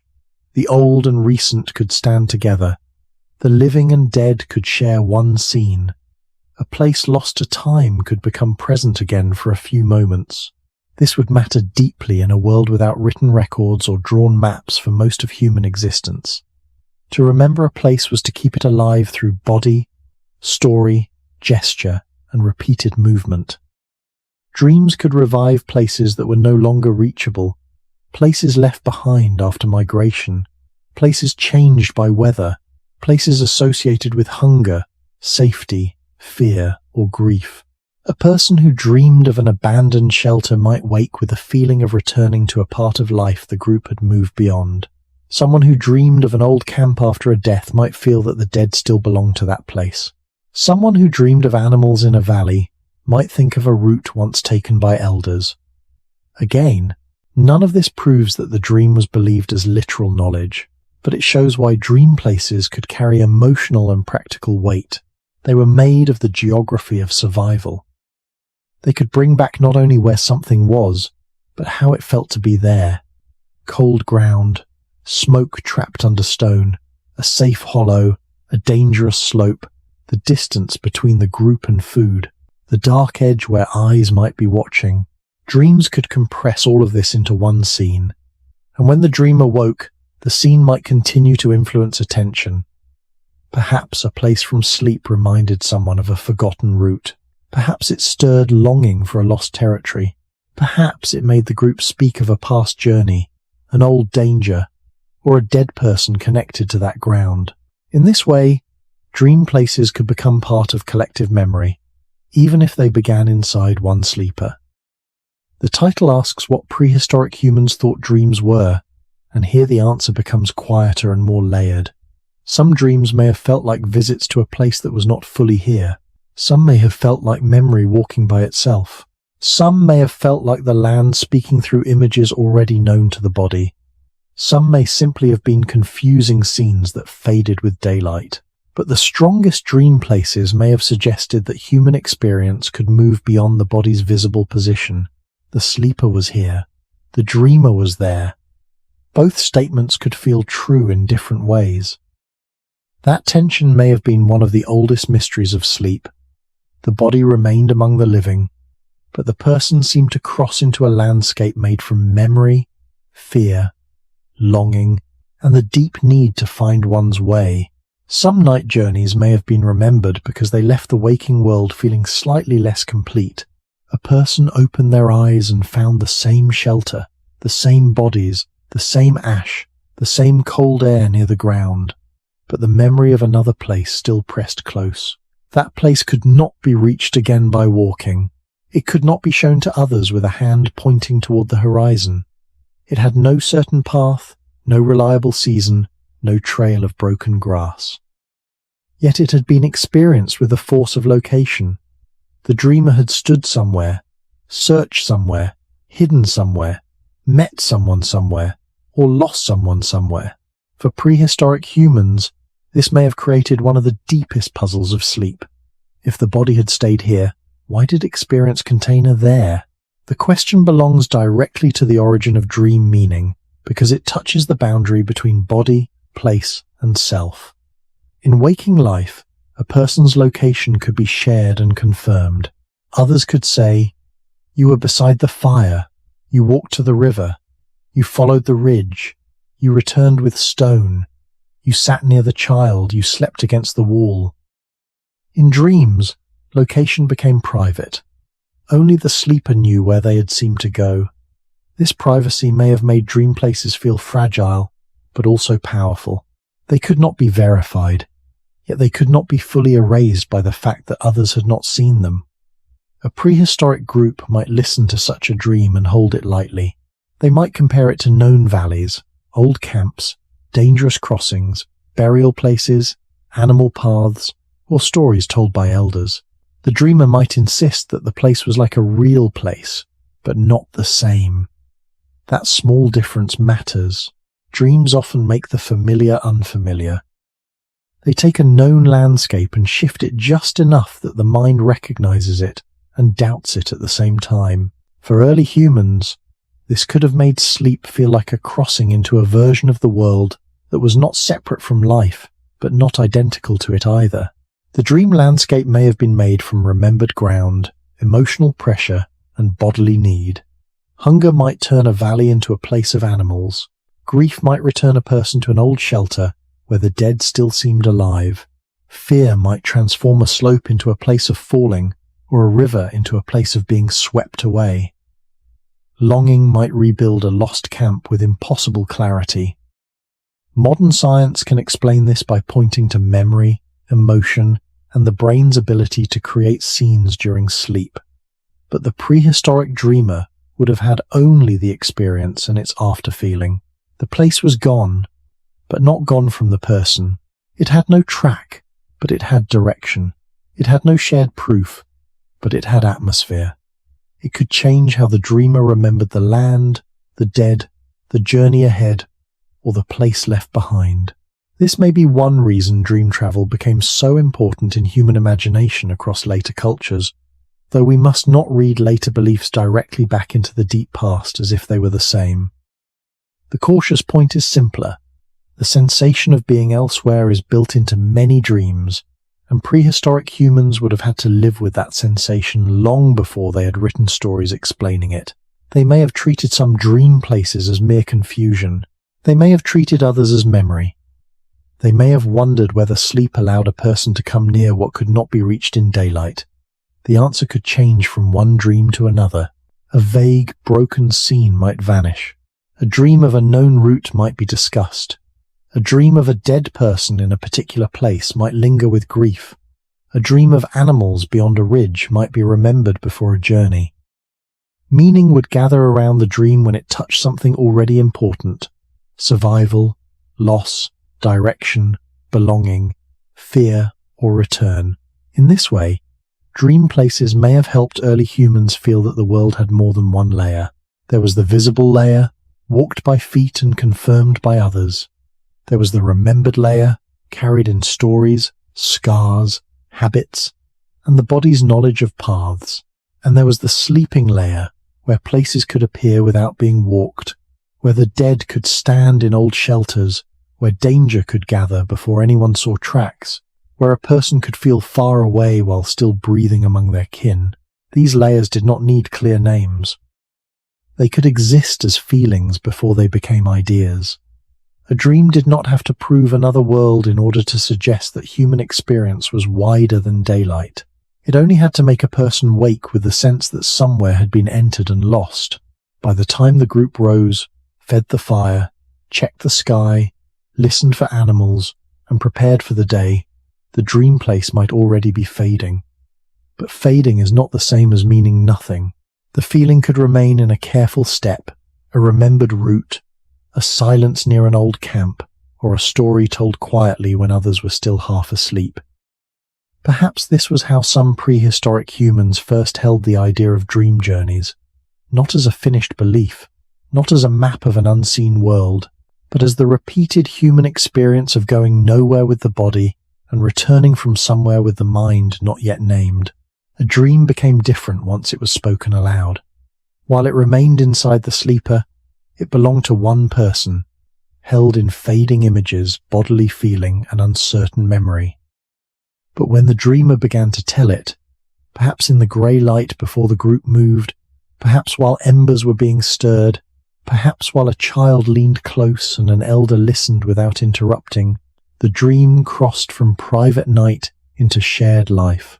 This crossing may have been one of the most important steps in how prehistoric humans came to think about dreams. A dream that was never told could vanish into the body that carried it. A dream that was told could be remembered by others, questioned by others, shaped by others, and placed beside the group's wider knowledge.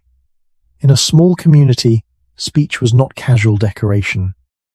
Spoken memory helped preserve roots, dangers, skills, kinship, and the meaning of places. A person could describe where water had been found, where an animal had turned, where stone broke cleanly, where someone had died, where a shelter had failed in storm, or where the group once survived a season of hunger. Into this same spoken world a dream might enter carefully.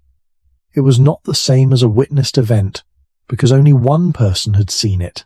It was not the same as a lie, because the dreamer had truly experienced something in sleep. It was not the same as ordinary memory, because its scenes could bend distance, time, and absence. This made the dream a strange kind of story. It came from one sleeper, but it could become part of the group's mourning. Someone might say they saw a dead elder near a river. Another might remember that elder once warned about that river during flood season. Someone might dream of animals moving across open ground. Another might recall old tracks in that direction. Someone might dream of fire going out in heavy rain. Others might look at the sky and gather more dry wood, not because the dream had proved anything, but because the image made caution easier to speak. Around a fire, dreams could therefore become a way of bringing hidden concerns into the open. A person who felt fear might not begin by saying, "I am afraid." They might say, "I saw teeth near the shelter." Someone who felt grief might not say, "I cannot release the dead."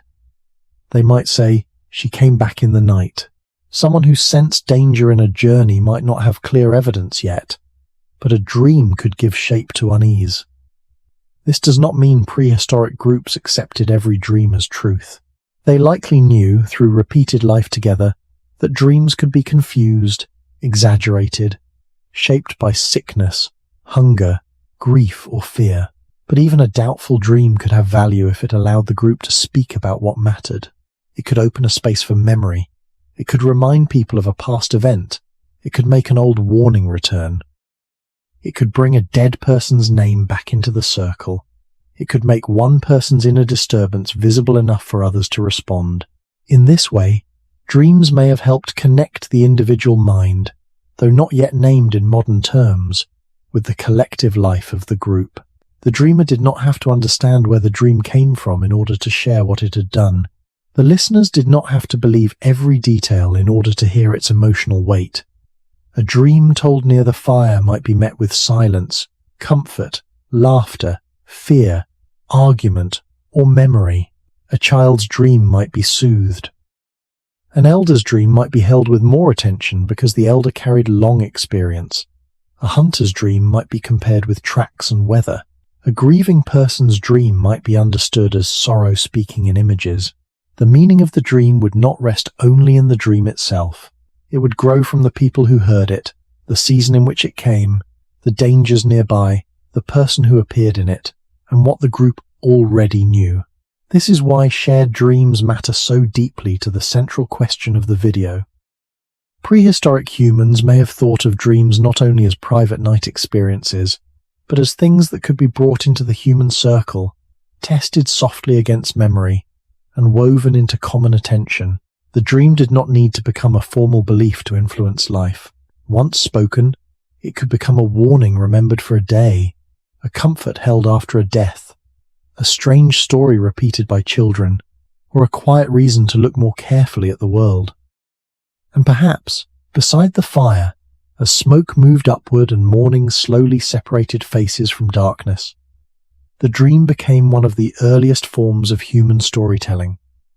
Not a story invented for entertainment, but a fragile report from the hidden night, offered to others because the dreamer could not carry it alone. Once a dream entered the circle of listeners, it could be changed by the act of being heard. The dreamer might begin with a few uncertain images, and the group's attention could slowly give those images shape. Someone might ask whether the place in the dream was near the old river or beyond the stone ridge. Someone might ask whether the animal moved like a real animal or stood in a way no animal stands. Someone might remember that the dead person seen in sleep had once spoken about the same path, the same season, the same danger. In this way, a dream could become more than a private memory and less than a public fact. It could become a shared question.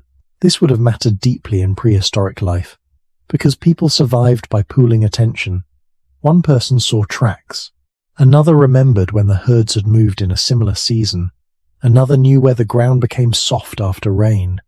Another recognized the smell of a plant that should not be eaten. Knowledge was distributed through the group, held in bodies, habits, stories, and repeated corrections. A dream told near the fire could enter that same living exchange, but with a different kind of uncertainty. It could not be checked directly. No one could walk into the dream and see whether the river was truly there. No one could touch the dead person who had appeared. No one could prove that the animal in sleep was more than fear taking shape. But the group could still ask what the dream resembled, what it stirred, what it reminded them of, and whether it touched anything already important. This is one careful way to think about prehistoric dream interpretation. It may not have begun as a fixed system of symbols, where every animal meant one thing and every river meant another.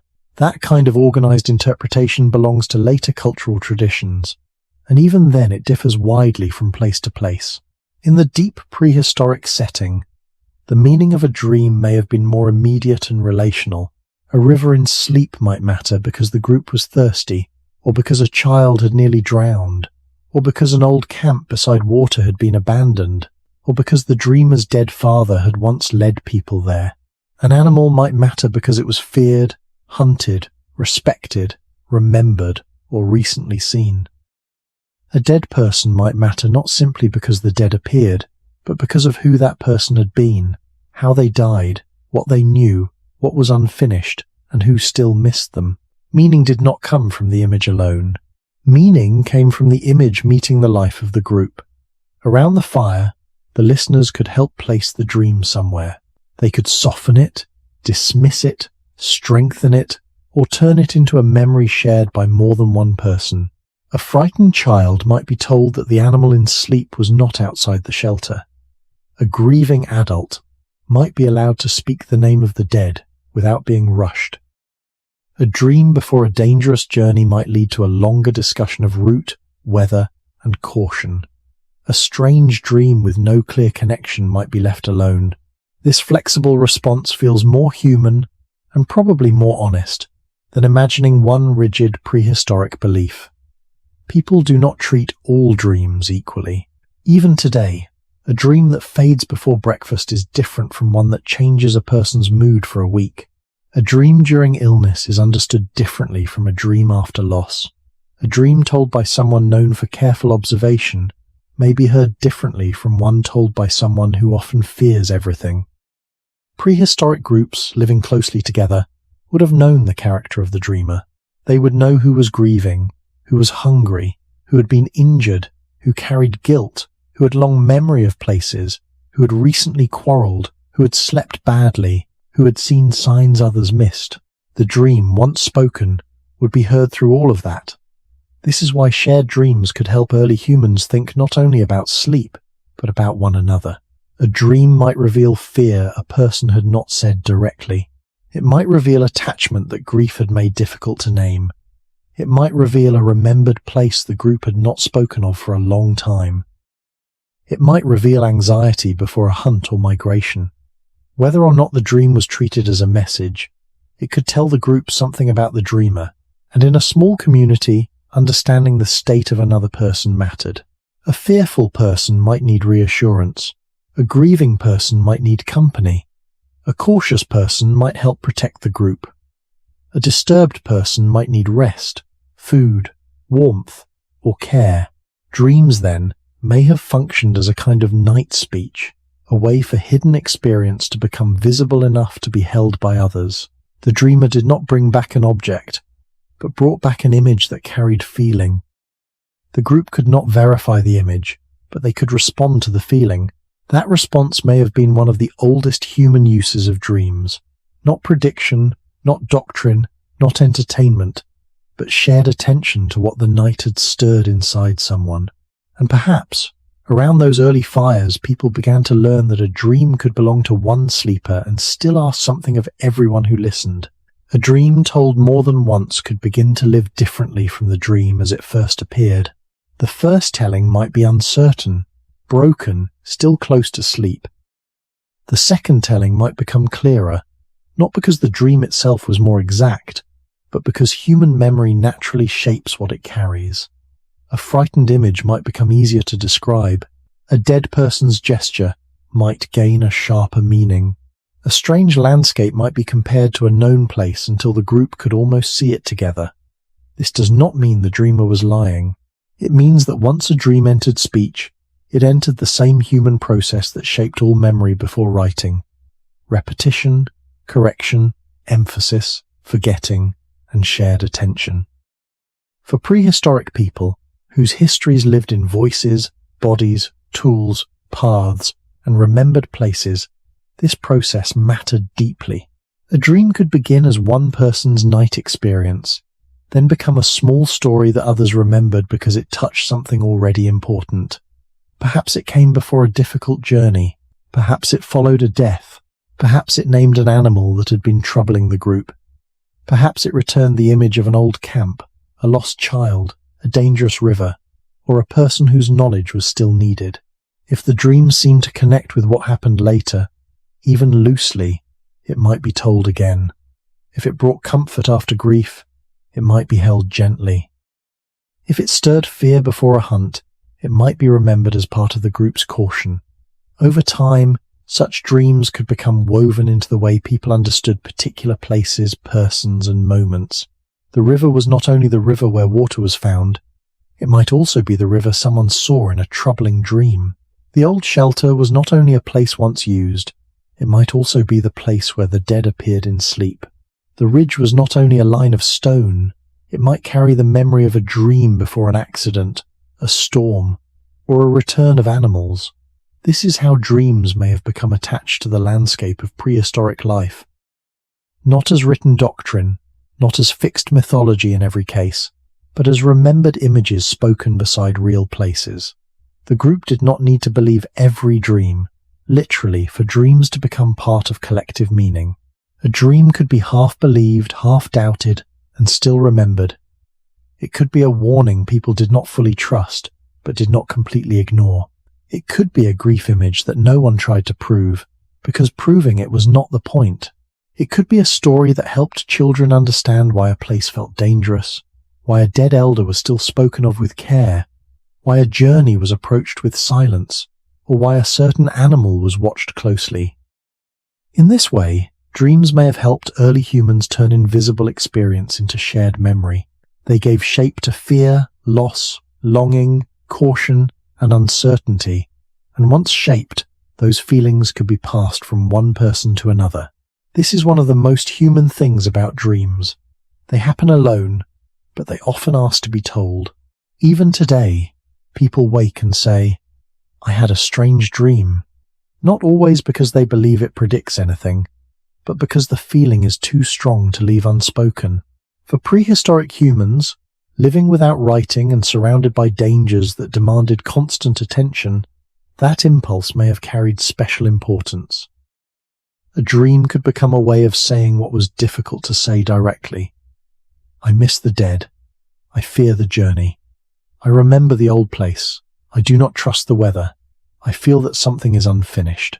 The dream gave these feelings an image, and the image gave the group something to hold. Of course, many dreams would vanish. Many would be too confused, too ordinary, or too faint to matter. The dreams that survived in memory were probably those that touched the strongest pressures of life. Food, danger, death, children, movement, shelter, belonging, and the unknown. That is why shared dreams around the fire belong so closely to the title of this video. When prehistoric humans thought about dreams, they may not have thought only as isolated individuals waking in the dark. They may have thought together, by listening, questioning, doubting, remembering, and retelling. A dream became part of human life when it left the sleeper's silence and entered the circle of voices. There, beside smoke and stone and half-light, the hidden night could become something the group carried for a little while, even after the dream itself had disappeared. The first steps from dream image to early belief were probably slow, uneven, and unfinished. They may not have begun with a complete idea of spirits, gods, omens, or a separate world. They may have begun with repetition. A person dreamed of the dead once, and the feelings stayed. Another person dreamed of danger before a difficult journey, and the group remembered it. Someone dreamed of a far place, then spoke of it beside the fire, and others connected it with old roots, old fears, or old stories. Over many nights, across many lives, certain dream images may have returned often enough to feel important. The dead came back. Animals appeared with force. Places opened where the body had not gone.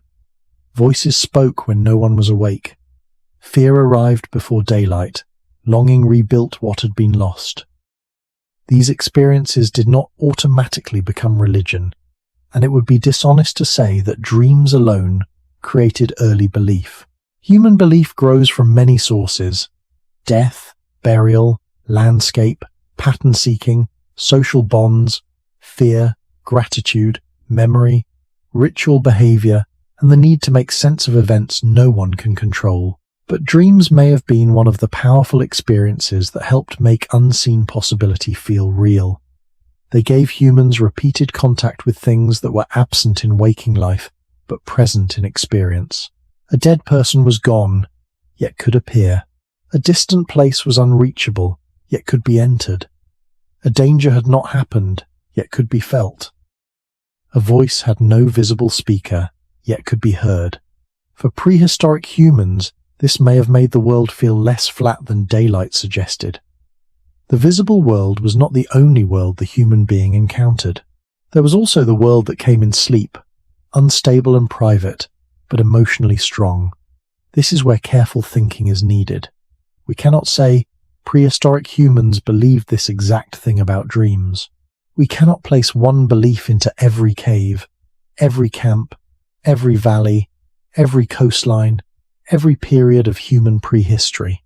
There were many groups, many environments, and many ways of living. Some dreams may have been dismissed as sickness, hunger, exhaustion, or confusion.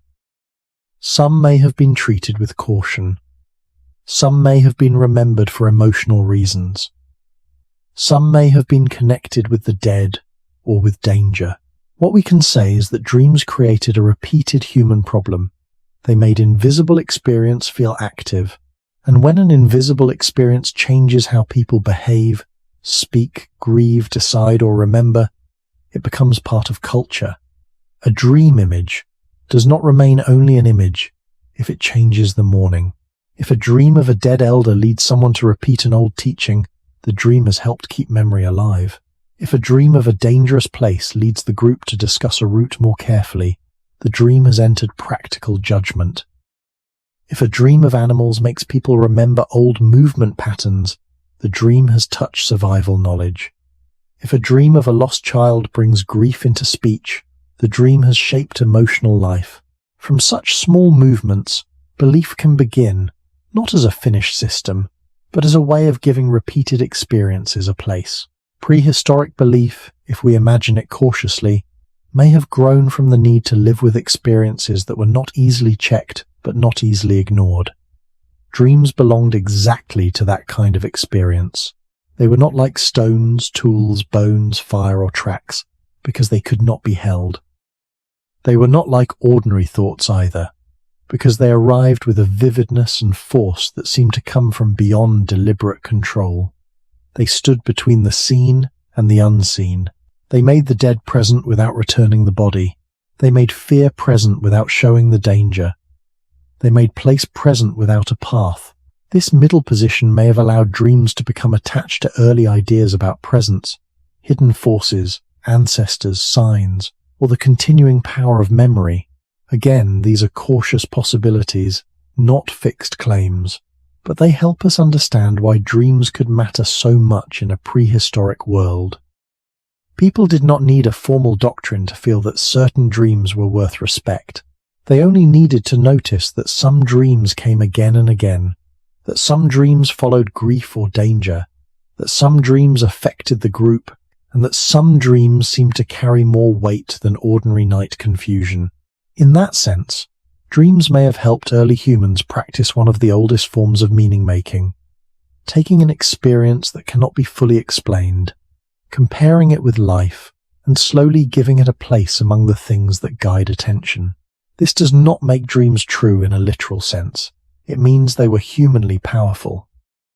They helped people ask whether the absent were entirely absent, whether danger could be sensed before it arrived, whether sleep opened a path to something hidden, and whether the living carried more inside them than daylight could show.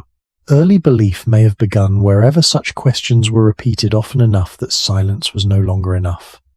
Belief may have begun most quietly, when a dream changed what people did afterward. Not every change had to be dramatic. A person might place more care around the fire after dreaming of rain. Someone might walk more slowly near a dangerous slope after dreaming of falling. A grieving person might speak the name of the dead after dreaming of them, and the group might fall silent in recognition.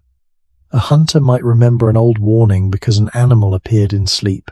These were small acts, but small acts repeated over many generations can become habits of meaning.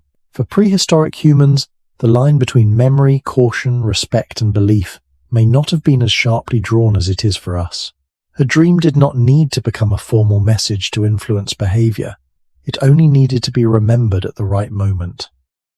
If a dream repeatedly came near death, danger, illness, travel, birth, or hunger, then the dream could begin to feel connected with the serious edges of life. This is one reason we have to treat prehistoric dream thinking with care. Early belief was probably not created by one single experience. It was more likely shaped by many pressures at once. The body of the dead that no longer answered, the stars and seasons that returned, the animals that seemed to know the land better than humans did, the power of fire, the fear of sickness, the memory of ancestors, the mystery of sleep, and the strange fact that dreams could make the absent present again. Dreams may have joined this larger field of meaning because they were repeated, intimate, and hard to dismiss. A person did not hear about dreams from far away. They had them, their children had them, their companions had them, the old had them, the sick had them, the grieving had them. Sleep brought these images into every human life, again and again, without asking whether anyone was ready to understand them. Over time, a group might begin to notice that certain dreams seem to gather around certain human moments. After a death, the dead might appear. Before a risky movement, danger might appear. During hunger, food or emptiness might appear. During illness, strange forms and voices might appear. Modern knowledge can explain much of this through emotion, memory, bodily stress, and the sleeping brain. But for prehistoric humans, these repeated patterns may have felt like a kind of hidden order. Not a clear law, not a fixed doctrine, but an order sensed through experience. The night seemed to answer what the day had disturbed. Grief called, and a face came. Fear gathered, and an animal appeared. Longing remained, and an old place returned. This could encourage the thought that dreams were connected to the deeper currents of life, the currents people felt but could not hold in the hand. From there, some dreams may have gained special respect. Perhaps dreams of ordinary confusion faded quickly, while dreams of the dead were remembered longer. Perhaps dreams told by children were soothed, while dreams told by elders were weighed carefully. Perhaps dreams during sickness were feared, while dreams after a burial were treated with tenderness. Perhaps a repeated dream became more important than a single dream, because repetition made it seem less accidental. Again, we cannot know the exact rules of any particular prehistoric group unless later evidence gives us reason to speak more specifically, but the general human process is understandable. When an experience returns often, affects emotion, changes behavior, and becomes part of shared speech, people begin to give it a place.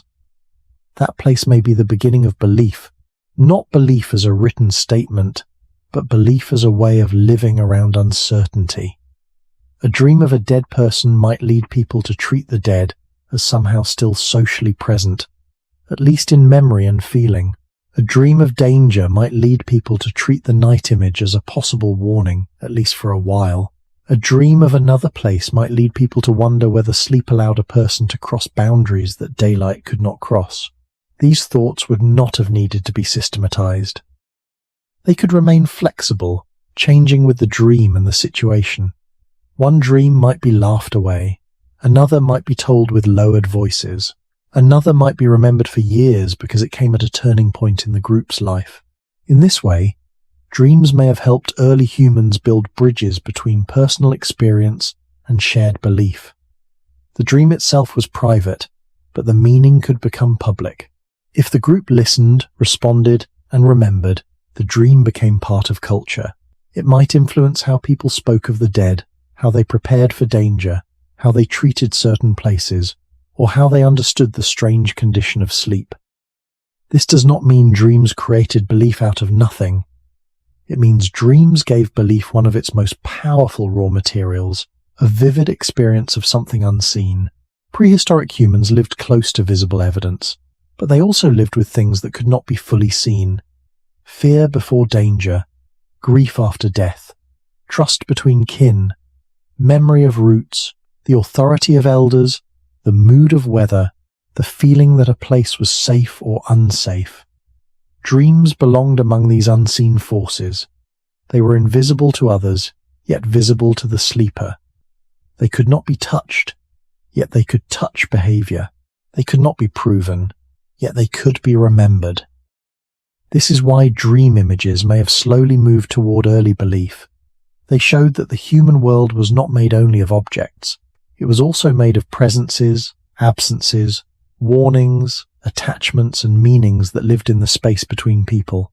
For a prehistoric group, a dream might have been one way that hidden space became visible for a moment. It came in darkness, shaped from life, and then returned to darkness, leaving behind a question that human beings would carry for a very long time. The movement from dream to belief may have happened less through sudden invention than through repeated human attention. A single dream could fade with the smoke of morning, but a pattern of dreams could become harder to ignore. If the dead returned again and again after loss, if dangerous animals appeared during seasons when danger was real, if old places came back in sleep after a group had moved away, if voices were heard when no one was awake, then the night was not just producing isolated images, it was touching the same deep concerns that shaped waking life. For prehistoric humans, this may have made dreams feel connected to the hidden order of things, even if that order was never clearly named. They may not have said there is a dream world, or the dead speak through sleep, or animals carry signs, in any single fixed way that we can recover, but they may have lived with the feeling that dreams stood close to what mattered most: death, danger, memory, place, hunger, care, and the unknown. This is where early belief could begin to form, not as a complete explanation, but as a quiet habit of respect. A dream that touched nothing important could disappear. A dream that touched grief might be remembered. A dream that touched danger might be discussed. A dream that touched a dead person might be treated with a different silence. Over time, the strongest dreams could become part of how people carried the invisible weight of life. They might influence how a burial place was approached, how an old route was spoken of, how an elder's words were remembered, or how a journey was begun. We must be careful not to turn this into a false certainty. Archaeology can show us ancient tools, ornaments, pigments, shelters, images, and burials, but it cannot tell us exactly what one sleeper believed after waking from a dream. A painted animal on a cave wall should not automatically be called a dream animal. A burial should not automatically be explained by a dream of the dead. The honest path is slower. We can say that humans had dreams. We can say that dreams often involve memory, emotion, threat, attachment, and places. We can say that prehistoric people lived in worlds where these things mattered intensely. From there, we can cautiously imagine that dreams may have contributed to early ways of thinking about presence, absence, warning, and unseen connection. The dream did not have to prove another world. It only had to make another kind of experience difficult to deny. A person lay still, yet seemed to travel. The dead were gone, yet appeared. Danger was absent, yet fear returned with the body's full seriousness. A remembered place was far away, yet sleep made it near. These contradictions may have been too powerful to leave outside meaning. Human beings do not only live by what they can touch, they also live by what they fear, what they miss, what they expect, what they remember, and what they feel approaching before it has arrived. Dreams gathered these unseen forces and gave them faces, landscapes, animals, voices, and movement. That may be why they could become part of belief without being the whole origin of belief. They were one doorway among many, one pressure among many, one repeated experience that made the invisible feel active. In a small prehistoric group, this might have mattered most when dreams entered shared life. If a person dreamed of a dead elder and then repeated an old instruction, the elder's influence continued. If someone dreamed of a dangerous crossing and the group became more careful, the dream affected behavior. If a dream of an animal became attached to a place, the place itself might be remembered differently. Slowly, the dream image could become part of the group's emotional map. It might not be written, carved, or fixed in doctrine. It might live only in voice, gesture, caution, silence, and memory. But that is already culture. That is already a way of giving shape to experience. Early belief may have grown in exactly such quiet ways, through countless small acts of attention to things that could not be fully explained. The sleeping person brought back no object, no meat, no tool, no proof. Yet they brought back something that could move others. A warning, a grief, a face, a place. A feeling that the visible world was not the whole of human life. This is the careful answer at the heart of this part. Prehistoric humans may have thought some dreams were meaningful because dreams repeatedly touched the borders of what they could see and what they could only feel. They may have been memory, but memory that arrived like presence. They may have been fear, but fear that arrived like warning. They may have been longing, but longing that arrived like contact. They may have been bodily disturbance, but disturbance shaped into images strong enough to change the day. And from such experiences, early humans may have slowly learned to treat certain dreams not as simple illusions, and not always as certain truths, but as signs from the difficult edge between the known world and the hidden life within it. The most honest part of asking what prehistoric humans thought dreams were is admitting how much we cannot know. This may feel disappointing at first, because dreams seem to invite strong answers. It is tempting to say that early humans believed dreams were messages from the dead, or journeys of the soul, or warnings from hidden powers, or memories shaped by fear. Each of these may have been true in some places, for some people, at some times, but none of them can be placed over all of prehistory as if the human past were one single mind. Prehistory is not a small room we can look into. It is an immense stretch of human life before written records, spread across different climates, lands, groups, languages, dangers, and ways of remembering. A person sleeping near a glacial plain, a group living by a coast, a family moving through forest, and people sheltering near a river valley may all have dreamed, but they did not necessarily explain dreams in the same way. This is why certainty would be dishonest. We have no diary from a prehistoric dreamer. We have no spoken sentence preserved from someone waking before dawn and saying what they believed had happened in sleep. We have objects, bones, tools, pigments, hearths, ornaments, burials, footprints, shelters, and images on stone. But none of these can be translated directly into a full theory of dreams. A burial may suggest care for the dead, but it does not prove what the living dreamed. A painted animal may show attention, skill, memory, ritual, teaching, or symbolic thought, but it should not automatically be called a dream image. Red pigment placed with a body may carry meaning, but it does not tell us that someone dreamed of that person afterward. The evidence is real, but it has limits. Respecting those limits is not weakness. It is what makes the story trustworthy. For this video, the careful path is to separate what we know, what we can reasonably infer, and what we must leave open.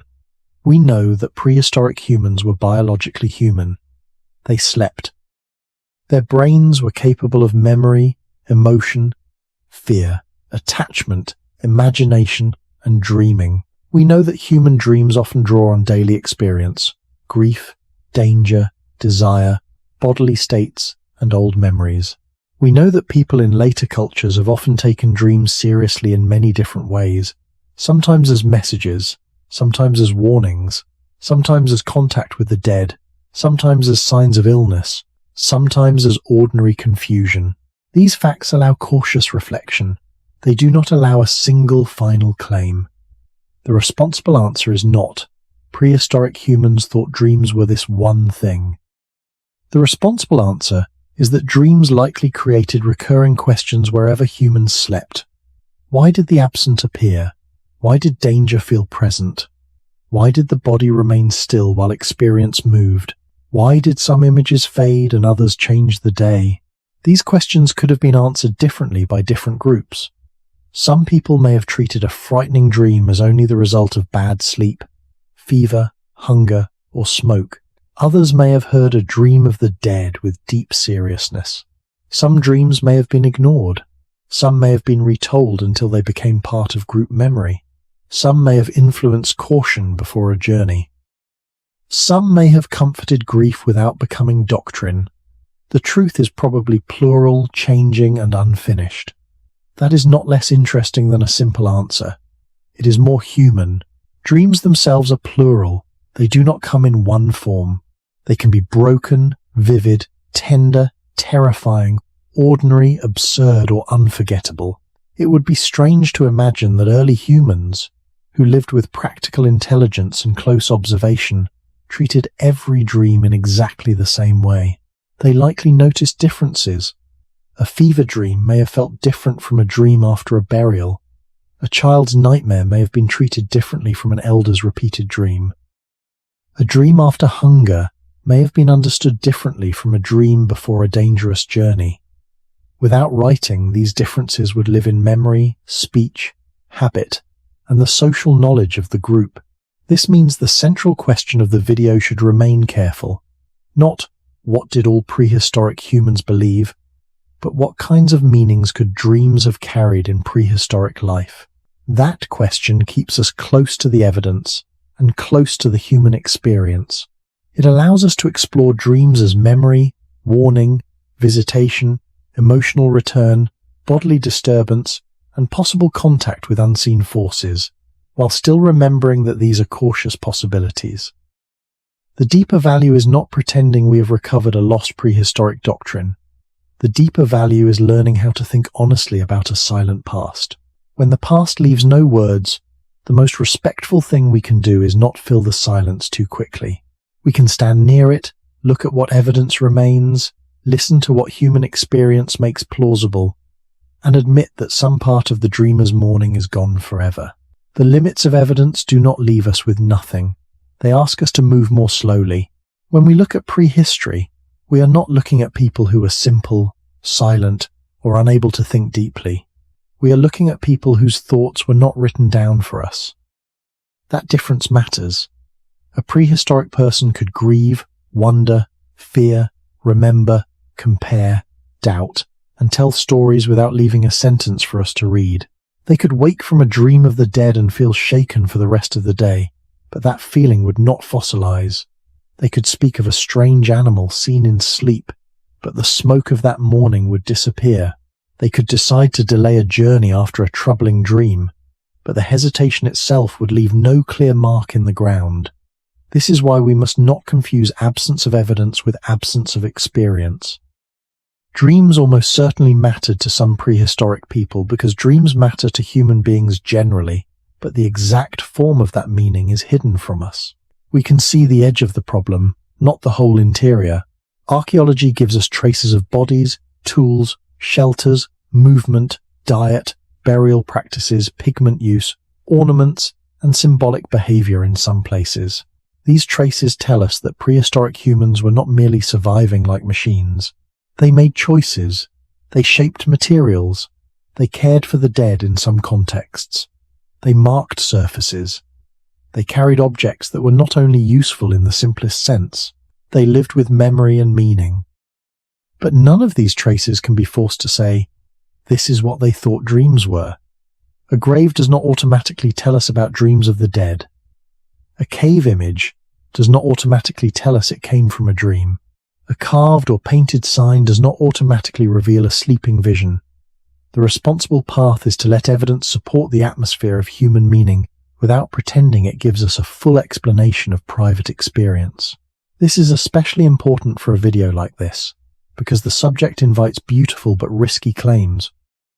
It would be easy to say that the first dreams created the first religion, or that cave art was painted from dream visions, or that every prehistoric group believed the soul left the body during sleep. These statements may sound powerful, but they would go beyond what we can honestly know. A calmer truth is stronger.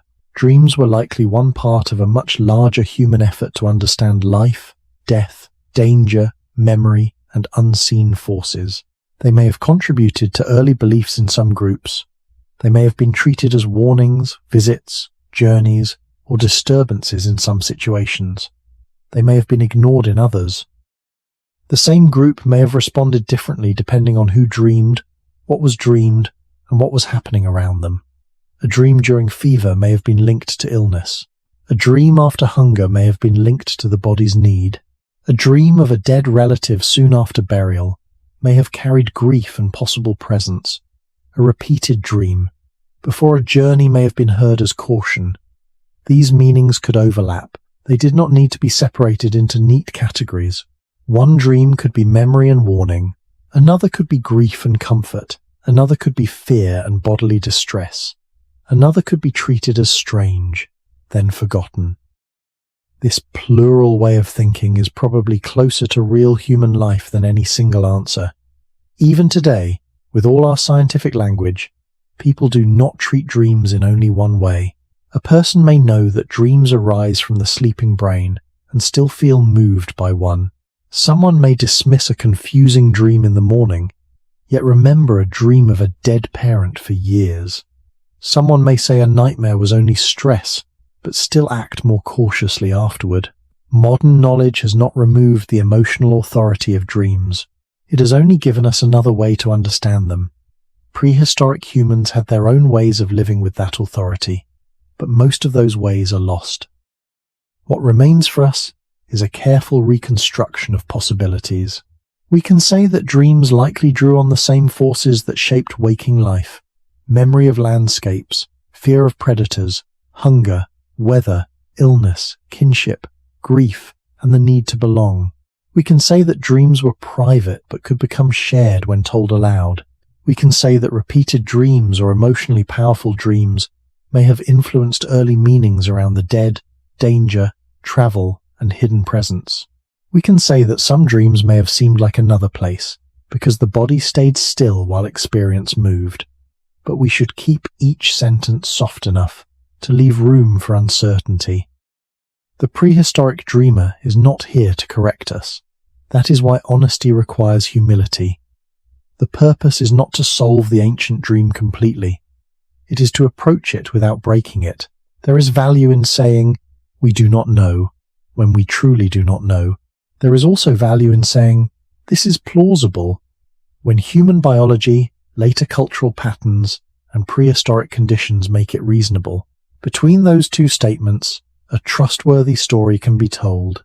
It does not need to pretend. It can show a human being waking in darkness, carrying an image from sleep, and living in a world where that image might be memory, fear, longing, illness, warning, or contact with something unseen. We may never know which meaning was chosen on any particular morning, but we can understand why the choice would have mattered. What we can and cannot know must remain together, because separating them too sharply would make the past either too empty or too certain. If we say only that we do not know, then prehistoric dreamers disappear into silence, as if no one ever woke with fear in the chest, grief in the throat, or the image of a lost person still near.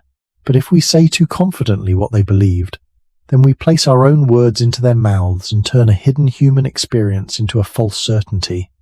The more honest path stays between these mistakes. It begins with the body.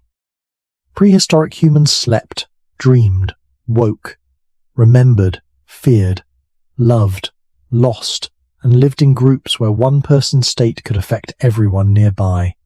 That much is safe to say. It continues with the world around them. They lived close to animals, weather, darkness, hunger, injury, childbirth, sickness, movement, and death. These pressures almost certainly shaped what appeared in sleep, just as the pressures of modern life shape dreams now. It then moves toward careful possibility. A dream of the dead could have felt like memory, presence, grief, or visitation. A dream of danger could have felt like fear, rehearsal, warning, or disturbance. A dream of a distant place could have felt like travel, longing, confusion, or the return of old knowledge. None of these possibilities cancels the others. A single dream could hold more than one meaning because human experience often does. A person can know that a dead relative is gone and still feel, after a dream, that they have somehow been near. A person can know that a dreamed animal left no tracks and still walk more carefully the next morning. A person can know that the body did not move and still wake, with the feeling of having crossed a place. This is why the prehistoric dream should not be treated as a simple error, waiting for modern science to correct. Modern science helps us understand the sleeping brain, memory, emotion, bodily stress, fear, and attachment. It gives us a careful language that protects us from false claims, but it does not remove the ancient force of the experience itself. A dream can be explained and still be meaningful. It can come from the brain and still change the morning. It can be emotionally true without being factually true. For prehistoric humans who did not have written theories of the mind, that difference may have been felt rather than named. The dream was not a stone, not a footprint, not a voice others could hear, not a body returning from death. Yet it was also not nothing. It left mood, memory, caution, longing, and sometimes speech. It could enter the group when told aloud. It could be doubted and still remembered. It could be treated lightly one day and seriously another day. The safest answer to the title, then, is not one answer, but a range of human responses. Prehistoric humans may have thought dreams were sometimes memories moving in sleep, sometimes warnings, sometimes traces of the dead, sometimes journeys, sometimes illness, sometimes fear, sometimes meaningless confusion, and sometimes something for which no fixed word existed. The meaning likely depended on the dream, the dreamer, the group, the season, the danger nearby, the recent death, the hunger in the body, the old story being remembered, and the emotional force left after waking. This is not a weak conclusion. It is the kind of conclusion the evidence allows. It respects both the silence of prehistory and the richness of human life. It lets us imagine the scene without pretending to own it. A person waking before dawn, listening to others breathe, watching the fire fade, carrying an image that no one else has seen. Maybe they speak. Maybe they remain silent. Maybe the dream is forgotten by midday. Maybe it changes the way they walk, remember, grieve, or listen. We cannot recover the exact belief that formed in that moment, but we can understand why such moments, repeated across countless nights, could have made dreams one of the oldest mysteries humans carried into waking life. Long after the first prehistoric sleepers woke beside fading fires, dreams still kept their strange power. We now live with words that early humans did not have. We can speak of the brain, memory, emotion, sleep cycles, stress, grief, trauma, imagination, and the nervous system. We can measure parts of sleep, study patterns of dreaming, and explain why faces from the past may return when the body is resting. These explanations are valuable. They protect us from claiming too much. They remind us that a dream of danger is not proof that danger is coming, and a dream of the dead is not evidence we can place on the ground beside a tool or a bone. Yet even with all this knowledge, dreams do not become completely ordinary. A person can wake today from a dream of someone gone for many years, and still sit quietly for a while before speaking. Someone can dream of a childhood house, a road never taken, a voice that cannot be heard anymore, and feel the morning changed in some small way.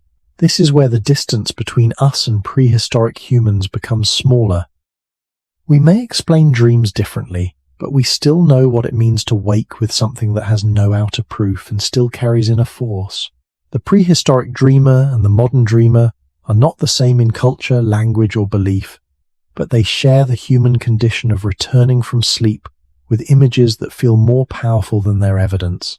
That shared condition is important for the final movement of this video, The question has never been only what prehistoric humans believed. It has also been why dreams ask for meaning at all. A dream appears, vanishes, and yet leaves a trace. It may be inaccurate, impossible, confused, or shaped by the body's need for rest, but the feeling can remain. Prehistoric humans may have met this mystery without written explanations. We meet it with science, but not without feeling. The dream still crosses a strange border. It brings back the dead without returning them. It rehearses danger without causing it. It rebuilds places that no longer exist. It lets old fear, old tenderness, and old unfinished moments speak again in images. For early humans, such experiences may have helped form ideas about presence, warning, memory, hidden places, or the continuing power of the dead. For us, they may reveal how much of the past is still active inside the mind. Both views are different ways of standing before the same human fact. Sleep is not empty. The night does not simply close the day. It gathers what the day has left behind. It takes fragments of fear, care, hunger, loss, root, animal, face, and voice, and returns them in forms that waking reason does not fully control. In prehistory, those forms may have been received with caution, silence, respect, doubt, or wonder. Around a fire, a dream might become a story. After a burial, it might become a fragile meeting. Before a journey, it might become a reason to move carefully. During hunger, it might become the image of food or emptiness. Near danger, it might become a warning that no one could prove. Today, we may call these things memory, emotion, bodily stress, and mental processing. But the old question has not disappeared completely.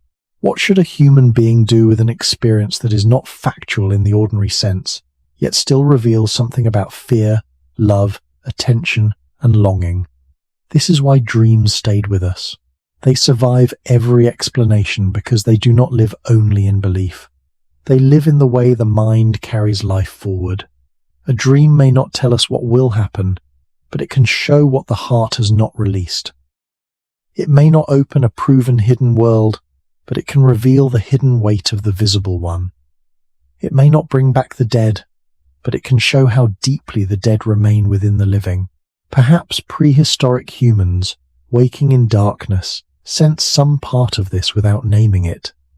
Perhaps they felt that dreams were not simply false, because false things do not always leave such a human mark. And perhaps the reason we can still understand that feeling is because the dream, whatever else it may be, is one of the oldest ways the human mind has tried to hold what daylight cannot finish. There is a quiet lesson in the way dreams refuse to become simple. They are not reliable maps of the future, and they should not be treated as proof of things we cannot prove. A dream can frighten us without warning us accurately. It can bring back the dead without showing that the dead have returned in any testable way. It can make a place feel real without giving us a path to reach it. This honesty matters, especially when we speak about people who lived before writing and left no direct explanation of their inner lives. But honesty does not require us to flatten dreams into nothing. A dream can be unproven and still meaningful. It can be biologically produced and still emotionally powerful. It can come from memory, fear, hunger, grief, bodily stress, or the ordinary movement of sleep, and still reveal something real about the person who dreamed it. For prehistoric humans, this may have been one of the deepest tensions. The dream was not solid like stone, not shared like daylight, not measurable like a footprint, not useful like a tool held in the hand. Yet it could change the dreamer. It could make someone quieter near a burial place, more careful before a journey, more tender toward a child, more alert to danger, more aware of a loss that had not ended inside them. In that sense, the dream's truth may not have been the truth of fact, but the truth of human response. It showed what mattered. It showed what was feared. It showed what was missed. It showed what the body and memory continued to carry after the waking world had moved on. This is a valuable way to approach the old question without forcing a false answer. When a prehistoric person dreamed of a dead elder, we do not need to say that the elder truly visited. We can say that the dream may have revealed how strongly that elder remained present in memory, teaching, grief, and group life. When someone dreamed of a predator, we do not need to say the dream predicted an attack. We can say that it may have gathered real fear from a world where animals, darkness, and injury mattered. When someone dreamed of another place, we do not need to say that sleep opened a proven second world. We can say that the experience may have made the boundary between body, memory, and place feel uncertain. This careful language does not make the story weaker. It makes it more trustworthy. It lets the listener feel the mystery without being misled by it. And perhaps that is the educational value hidden inside the history of dreams. Human beings have always needed to live between evidence and meaning. Evidence tells us what can be checked. Meaning tells us why an experience continues to matter after the evidence runs out. Prehistoric humans may have lived closer to that boundary than we do, because their world was full of signs that were partial, fragile, and dangerous to ignore. A track could fade. A smell could vanish. A cloud could change. A dream could dissolve. Life required judgment before certainty. It required listening carefully without believing everything. It required holding fear without letting fear rule every decision. It required remembering the dead without mistaking memory for physical return. These are not only prehistoric lessons, they are human lessons. Even now, a dream can leave us with a feeling that asks to be treated gently. We do not have to obey it. We do not have to fear it. We do not have to turn it into a prophecy, but we also do not have to despise it. A dream can be received as a message from the inner life, not in the supernatural sense, but in the quiet human sense that something within us is still arranging what we have lived. It may show us a grief that has not softened, a worry that needs care, a memory that still has warmth, or a fear that has become too large in the dark. For prehistoric humans, dreams may have been one early way of discovering that the human being is layered. Body and breath, memory and place, fear and love, private images and shared stories, what can be shown and what can only be felt. For us, the same discovery remains. Science gives us clearer explanations, but it does not remove the need for humility. We can understand more than our ancestors did, and still wake from a dream with silence in the room. We can know that the brain has been active, and still feel that something tender or troubling has returned from far away. Maybe this is why dreams stayed with the human species for so long as objects of attention. They sit at the meeting point of biology and meaning. They remind us that not everything powerful is factual, and not everything unfactual is worthless. They ask us to be careful with the stories we tell, especially about the ancient past. They ask us to admit what we do not know, while still honoring what human experience makes plausible. And if the prehistoric dreamer could not explain the night with our words, perhaps they still knew something we recognize, that when the body rests, life does not vanish. It returns in another form, carrying the faces, places, fears, and attachments that make a human being human. Perhaps the oldest lesson carried by dreams is that human beings have always lived with more than one kind of truth. There is the truth that can be touched: stone, bone, water, fire, skin, track, shelter, wound, tool. There is the truth that can be shared by everyone who stands in the same place and sees the same thing. But there is also the quieter truth that lives inside experience.